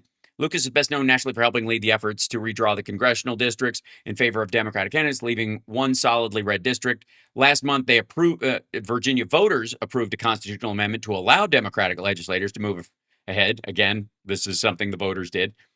The state Supreme Court had heard our arguments. Given the politicization of this administration, an FBI led by Kash Patel and a Justice Department run by President Trump's former personal attorney, I think people should take this with a grain of salt and allow the facts to come out before jumping to conclusions. The search comes roughly a week after former FBI Director James Comey, another prominent critic, was indicted. I agree. I mean, there may be something to this because, again, it started under the Biden administration. It has nothing to do with the redistricting. It's not like she was the firebrand that did it. She's not like the Tish James of redistricting or some shit like this. But the idea that, that Benny is gleefully happy because she happens to be black. Now, the raids that happened at J6ers who brought guns to the Capitol, he's outraged about. FBI vehicle that has had agents coming in. Or the ones that turned out to be pedophiles that Trump let out. Or the guy who got busted by Sheriff Judd down in Florida recently, who was a maggot podcaster who was at J6, who was pardoned by the president, who just got arrested again. In and out of it. They do have this entire parking lot that is marked off right now with tape. More FBI raids of corrupt Democrats, please. Please. Yeah, again, if you're not getting convictions, who gives a fuck? Guess we'll see what happens next. Yes, we will, and it'll be more performative bullshit just like this. How will this affect the redistricting rig job in Virginia? I don't exactly know. I do. It will have zero effect. The voters voted for it. But you know what? No such thing as a free. Hey, look, man, it's actually pretty great, Benny, that you that we saw this video, because I mean, for all practical purposes, it has zero impact on anything except to let people know just how racist and gross you are. Because like that was some some gnarly, straight up racist shit, showing a picture of these people think they're kings and queens and they act like criminals, and you love to see it. And the government workers are scum of the earth, and believe me, he thinks all government workers are black. Let's just be completely honest. Fucking gross. And this is what happens when you have kind of a Timu. He's trying to be a Timu Nick Fuentes. That's what's happening. And again, this is the kind of struggle that I guess a lot of right wingers do when they've been called out by their own side for having, secret gay affairs. And unlike the rest of the world, they can't move on from it. So they have to go on this kind of like macho, bigoted, or racist tirades to try and ingratiate themselves back into the fold.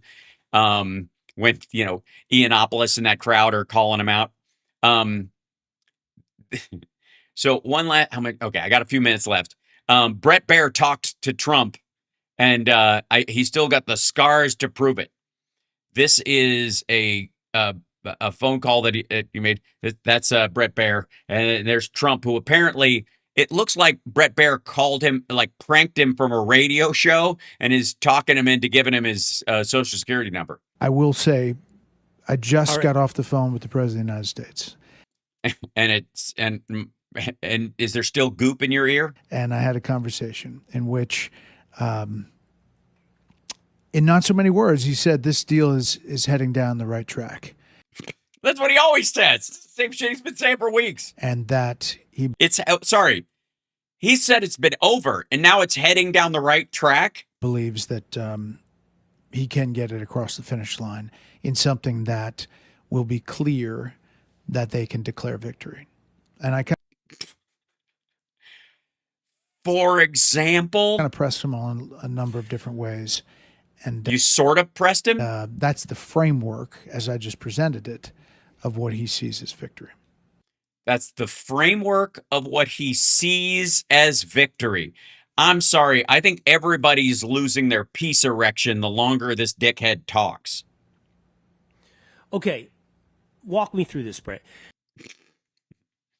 What exactly did he say? And do his voice too. So I want to. Right. Okay, 3 points to what your presumption of victory may entail. Severely degrade or destroy their ballistic missile capabilities so that they don't have a protective shield behind which they can do whatever they want. That one seems pretty close to victory. What the fuck? If they've got one factory left, what the fuck difference does pretty close to victory? If they can make more or buy more, you're not any closer to victory than you were when you blew up 80% of it. Is that fair? Like we could. No, if they've got productive capability, they're going to keep making more, shithead. It's fair. We don't know exactly what they have left. One of three. We don't know exactly what they have left. You just talked to the fucking president. But yeah, I agree. I think it's to say that it's significantly degraded is fair. And no, it isn't. You're talking out of your ass, Brett. You don't know. And clearly, you can't say clearly about anything. You don't know. We found out more of what they had over time. They were. Why? Because they used it or we bombed it? That doesn't mean we know where all the stuff is. Jesus Christ. Lying about it the entire time. So we've taken out. Maybe they still are. Maybe they still have stockpiles. Maybe shit is still hidden. A lot. If push came to shove, my military sources say they have a number of different targets that they could still go after. So we know they still have ballistic missile capability, both production and launch capability, because that's what the targets would be. And we're just going to leave them there because severely degraded. All right, this is just dumb.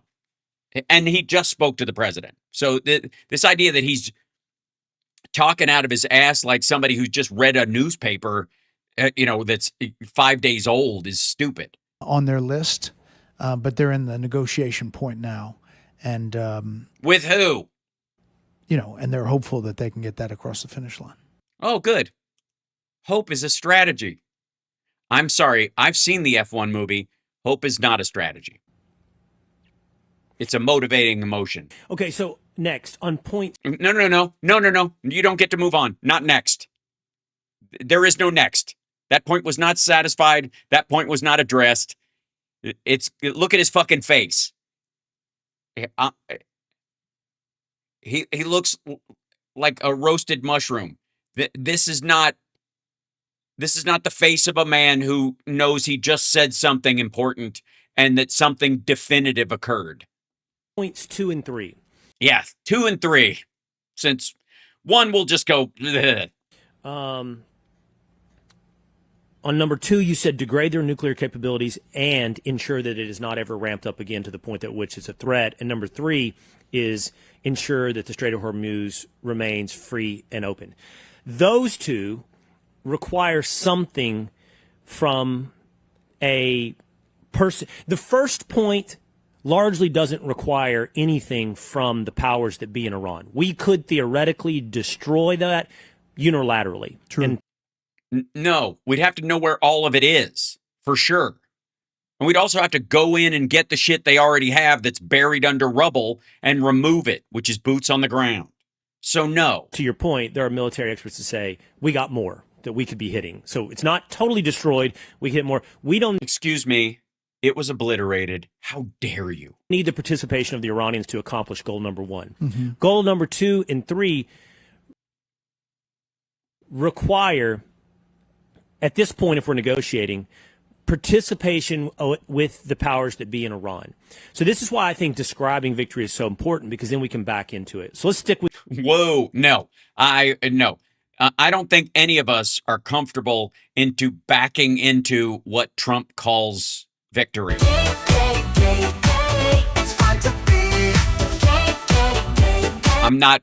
We're not, this is not, sorry. Stick with the nukes for just a moment. Mm-hmm. How do we, the question is, who on the Iranian side can ensure us that that nuclear program will be in a position that we want it to be in? And so. Well, the idea is that even if they told you they could, why would you trust them? Is that and this seems to be the most likely option, a Venezuelan-style zombie regime that we have met some level inside of Iran that will be compliant to our desires, who will control the country? And man, Brett Baer looks demoralized. This is the saddest I've ever seen him look. Live up to our demands. Is there some sense that it's like fidgeting with his glasses case? Like, I guess we've got a couple of options here. If you really think about it, maybe one day, it's just, I was just trying to inject a sense of optimism to the whole thing. Like, it's terrible if your job is giving bad news and the only recourse I have is to sing Over the Rainbow in my head while I'm talking. And by the way, that party also has to be able to control Iran internally. Like, it's great to sign something on paper, but can they actually enforce it with their fellow? Wow, even they're seeing it now. Comrades in Iran. I think it's a great question, and it's the sole question about this negotiation. Like, who exactly are we negotiating with? Right. Yes, that's what I've been saying for a fucking 6 weeks. Who? Fucking who? Every time Trump is like, we're talking to the best people, and the best people of the 4 people, and everybody's dead. Who the fuck are you signing? How are you making progress if you don't even know who the fuck you're talking to? And how do you know that the people you're talking to would keep their end of the deal, could keep their end of the deal, and if you're even talking to the people that would or could?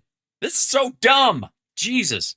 And how do you believe that what they say is going to be...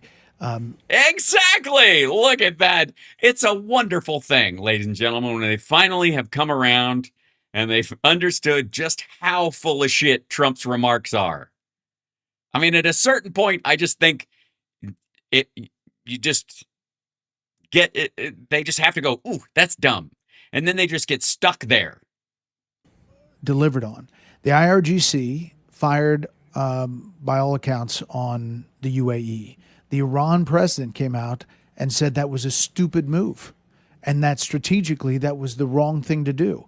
This is the Iran president in Iran and IRGC operating outside of that. Huh. Yeah, you can see where the rest of us are listening to Trump talk about like he's this close to a deal and the war's basically over and we could just go home and fuck it, and going, several questions. The biggest one, of course, being who are you talking to? So I think that's the biggest question as we get ready for the details. I agree. Of whatever this memorandum of understanding becomes. It's not going to become anything. Half of it, at least, is a fucking non-starter, dummy. Do you think Will Cain, Brett Baer, Will Cain, does anybody believe that this motherfucker is going to sign off on reparations for Iran and the release of $220 billion to the current IRGC who is running things? Like, at what point, ladies and gentlemen, do we possibly know, would Will Cain be okay with Donald Trump removing sanctions from Iran before they do anything about their nuclear program, and then releasing over $220 billion in frozen assets for Iran to use as they please? Fuck everybody else in the entire magosphere. Would Will Cain be all right with that? Because I'm gonna, let's see. All right, what's my actual? Would he be okay? I'm gonna go with he would. I don't know what he'd feel good about it, but he would pretend he didn't feel good about it to his viewers. Sucked. Okay, it was the opposite. He just realized he was, I guess, painfully full of shit. Both of those two ideas would slap together, and he would have a brain cramp and fall over. No, there's no fucking way MAGA is going to be okay with starting a war. Trump said he would never start a regime change war. He said would never be a regime change war. One that's ongoing right now. Still, there's firing going on. Whether Israel is blowing up the sites that are blowing up in Tehran, or there's internal saboteurs, or us doing it, we're firing on ships if they try to leave. We've got a blockade. There is not an end to hostilities at all. So this is a forever war for all practical purposes. Even if it turns cold, it's still there, right? And maggots are going to be like, okay, I'm okay with him just lying about all that shit and starting this stuff because I can't have a nuke. But I'm okay with them getting $220 billion, no more sanctions, and China being able to buy as much oil from Iran as they want. Brett, do you think this is fair that we have... Man, the fidgeting. Brett, yeah. I think my spleen just exploded because I can't allow these thoughts to enter my brain that Donald Trump is a fucking goober, and I was dumb for believing in him this whole time. It hurt so much, but I suppressed those thoughts so much that I don't even have an appendix, and I think it just burst again. Have been surprised by the level of intransigence within Iran. Meaning... Intransigence? You mean belligerence. You got to say intransigence because, belligerent sounds tough.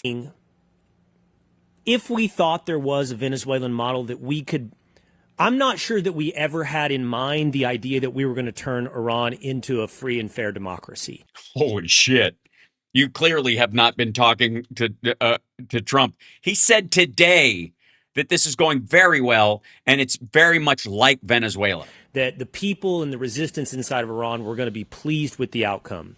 If it did happen, it happened, but I'm not sure that was really on the priority list really high. Instead, it was probably bomb them into some level of submission that... Jesus Christ. Brett Baer's ennui is having an impact on me emotionally now. He looks so bad, I'm expecting to hear Arms of an Angel. In the arms Just $5 a day, and someone can move Brett Baer to a place in the world where he'll get 3 square meals a day, and somebody will wash the seep out of his eyes. In the arms of an angel. Holy shit. That they become compliant. The existing powers become compliant. And we have been a little surprised at how entrenched that power structure is, and we've had difficulty finding. Little surprised. We made it more entrenched, you dumb motherfucker. The compliance. I think that's fair. I think there were some people on the list that they thought they were maybe going to deal with. And then those people got killed? That ended up being on Israel's list of taking out. Oh, I see. So now Israel, again, this is, it's not Trump's fault. Israel fucking dipshit whispered him into doing this. And so they're no longer on the earth. And I think that that changed some of the dynamic. But so how are you going to negotiate with anybody if Israel's just going to fucking kill them? Shit, the IRGC might kill them. And if they don't, Israel will, because they don't want the deal that Trump wants to give them. I think it's fair to say that the pushback inside from the IRGC specific, they knew how hard they were, but expected some kind of, by this point, unified leadership to be speaking up. Based on what? Right. And in that leader. No, not right. Based on what? Why would they think that? If people keep getting killed in the leadership, why would a magic leadership just emerge out of, I guess, Will Kane's nipples? Leadership, although it would still technically kind of exist under the Islamo-fascist banner. Yeah. So it's not real regime change. It's just we swapped out the people who were really difficult to work with, and we replaced them with a bunch of fucking dead-ender QAnon psychopaths. Would just be more compliant to our demands. Yeah, I mean, that's Delcy Rodriguez. What victory might have looked like. Yeah, yeah, and then there's no, because Venezuela is not a religious regime, you dipshit. Famous quote we've heard somewhere: "It's much easier to negotiate with Catholics than it is with Islamists." Yeah, you hear that all the time. What? We're having trouble finding our Delcy Rodriguez. Yeah, 100%. Now, I mean, just from this phone conversation. All right, this is fucking lame. All right, back to at least what Brett says the president says, which we know what he's going to say. There's a lot of optimism. There has been before. He's done nothing. He's been Baghdad bobbing this shit the whole time. He's expressed that before. But clearly this president is trying to reach out and make this happen. Clear how? On a diplomatic front. Based on what? We're not there. He canceled the last trip. We're talking on the phone. I don't know if I'm talking to the right people. Hell, I don't even know if there are any right people. We might just have to bomb them anyways. The Strait of Hormuz thing, I thought Secretary Rubio was really on it yesterday in the White House briefing when he said, the world can't allow one of these passages, these straits that are so crucial for trade on all fronts, to be closed and to be criminal. Right. And in their 14 points that they just gave to Trump that he says we're almost there on, it means they get to control half of the strait. They get to charge tolls. Almost. If you allow that, there'll be other countries that say, hey, Iran does it. Hey, you did it over here.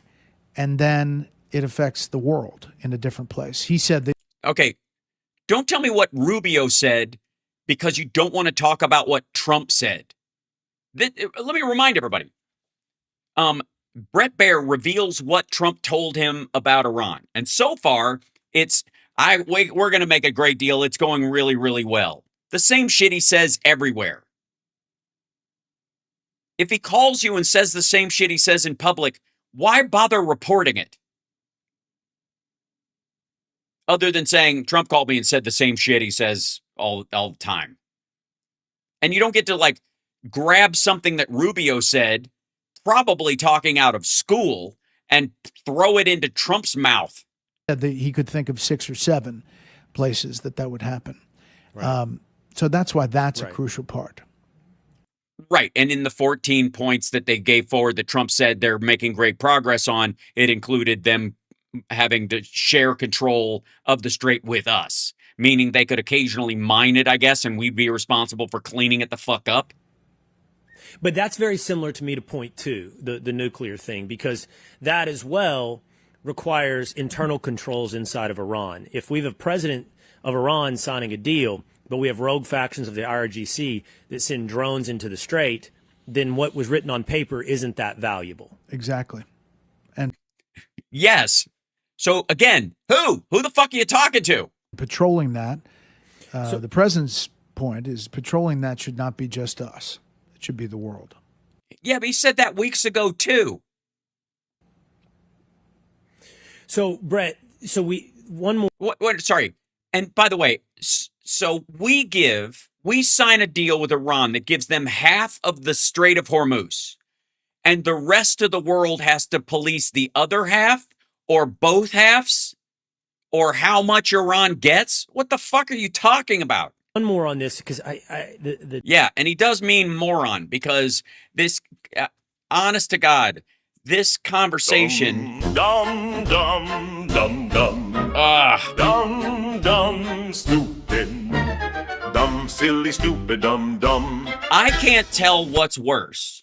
The points they think they're making, or the fact that Brett Baer, who is dying inside by all measures, this is a man who's about to get a black marker and some black paper and write some very dark poetry about lost love and the rainy window he's staring out of.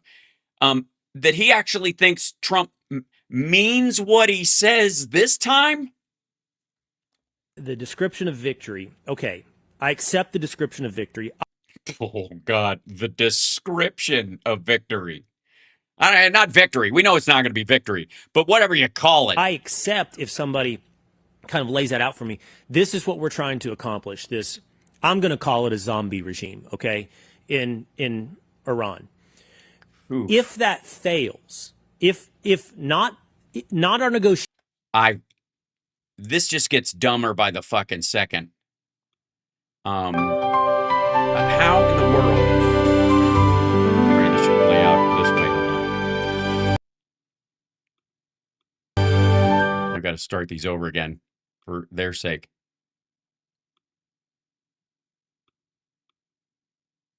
Come here, play, you silly things. Do it. There you go. The moron you know. Thank God.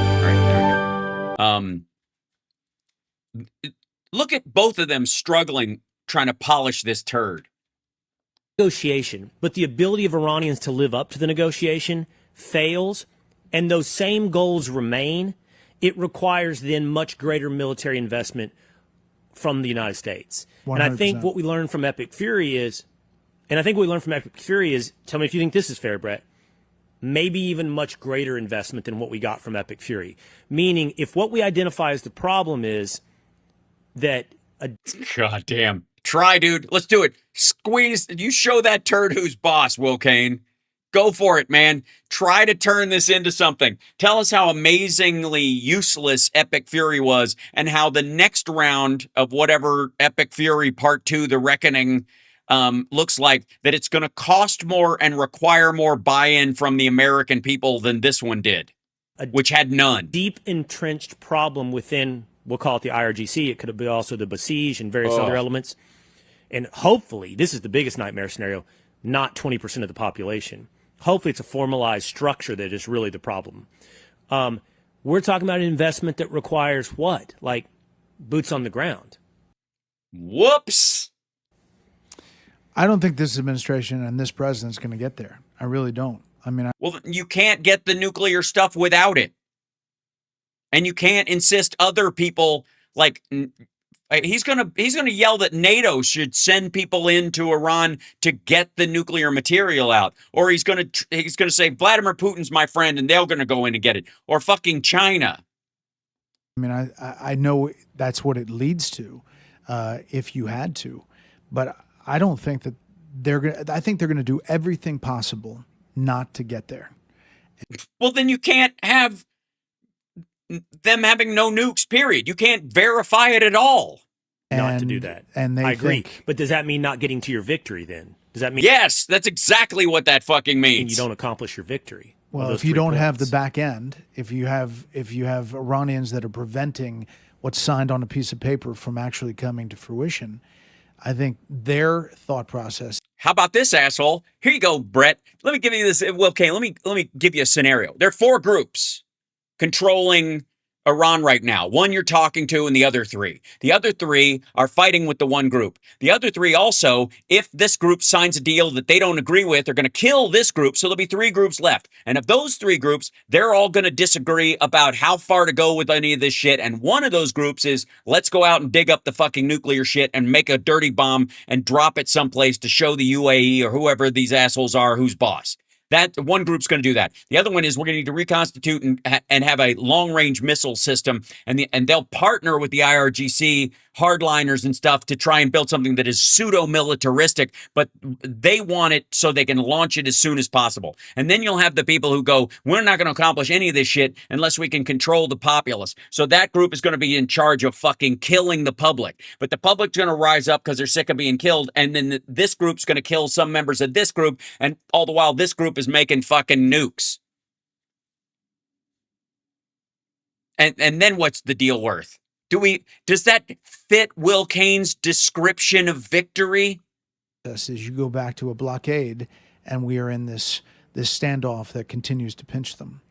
But boots. Sorry, we're pinching them now. So Trump is grabbing them by the plutonium. Is that the idea? On the ground, soldiers on the ground, troops on the ground, does not seem like something this president or this administration wants to do. Okay, last question. That's not a question.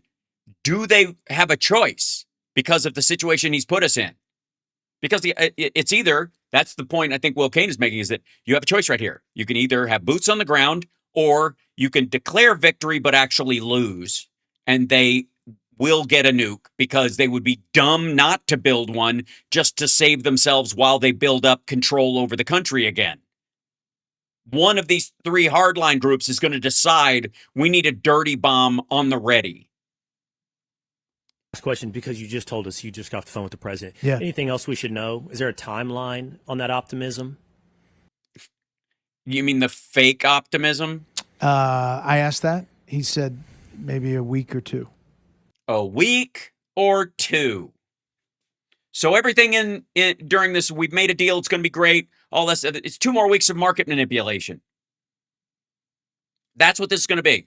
Oil prices and the stock market going up and down, while everybody in his administration, including Howard Nuttlick, who went before Congress again today and lied again about his relationship with Jeffrey Epstein, that guy's going to be playing the markets, knowing ahead of time what Trump is going to announce, either because Dan Scavino is going to go, hey guys, he just gave me the tweet, so tell your broker we're about to declare victory or declare bombing.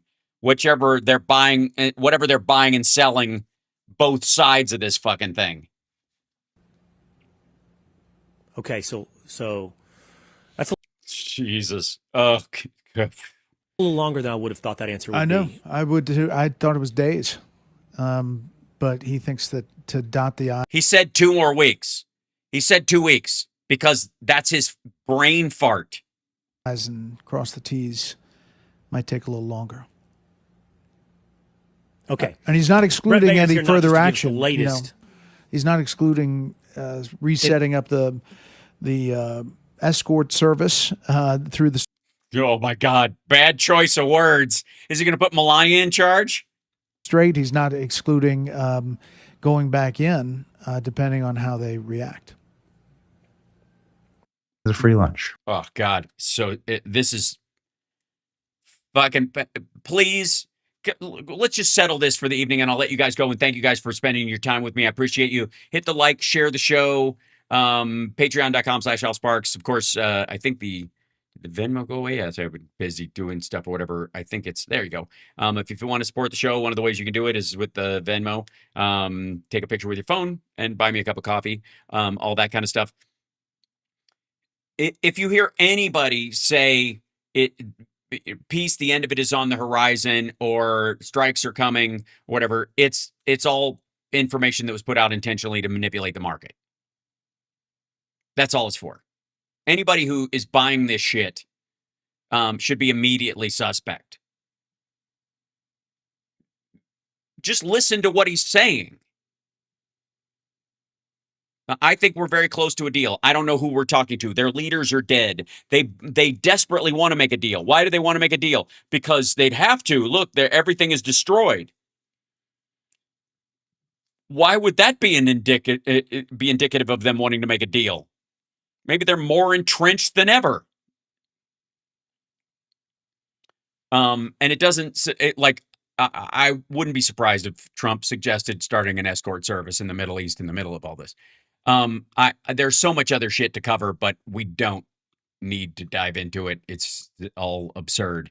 Thank you guys for being here. Appreciate you. Hit the like, share the show, yada, yada, yada. And are we raiding somebody? I want to raid at the moment. Look for Dan, but he's not up. Okay. Is Liberal Dan coming up? I know he was in the chat room. I saw him. Are we throwing to him in a minute? Again, what's with the maggots going straight to the gay references projection? I agree, Mark P. I think it's kind of stunning how they go there all the time, except when they get called out for it, in which case they never bring it up again.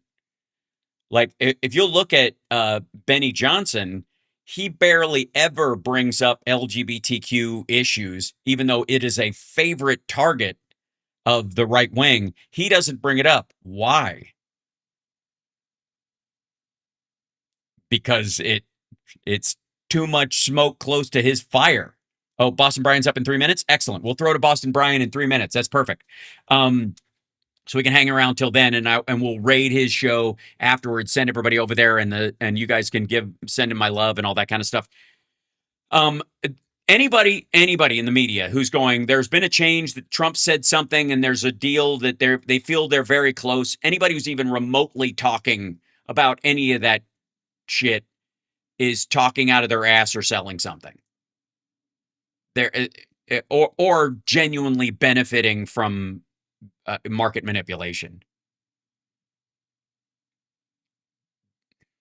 Because there's nothing in any of this. Like we saw multiple people over the last couple of days.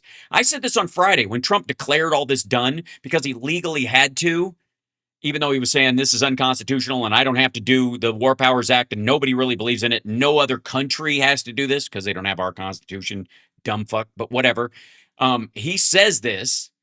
And like, I don't need to do that or whatever. And then at the same time, he sends them a fucking notice going, the war's over.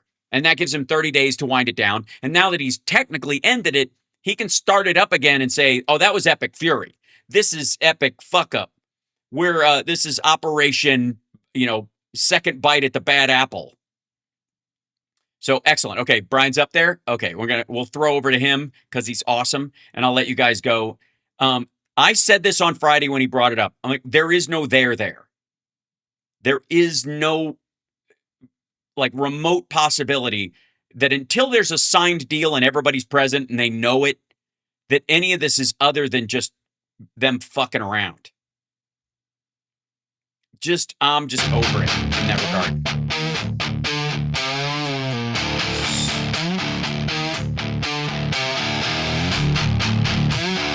So lame. Unlike you guys who are awesome.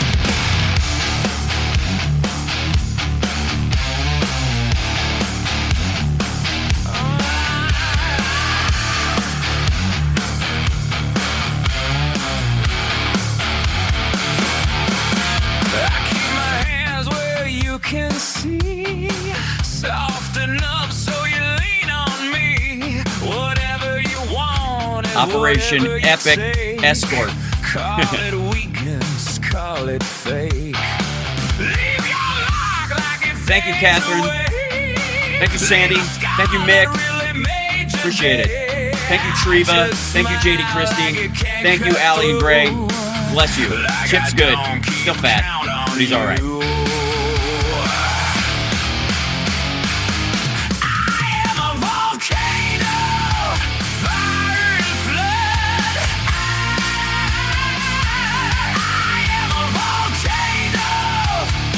Everybody send Brian my love.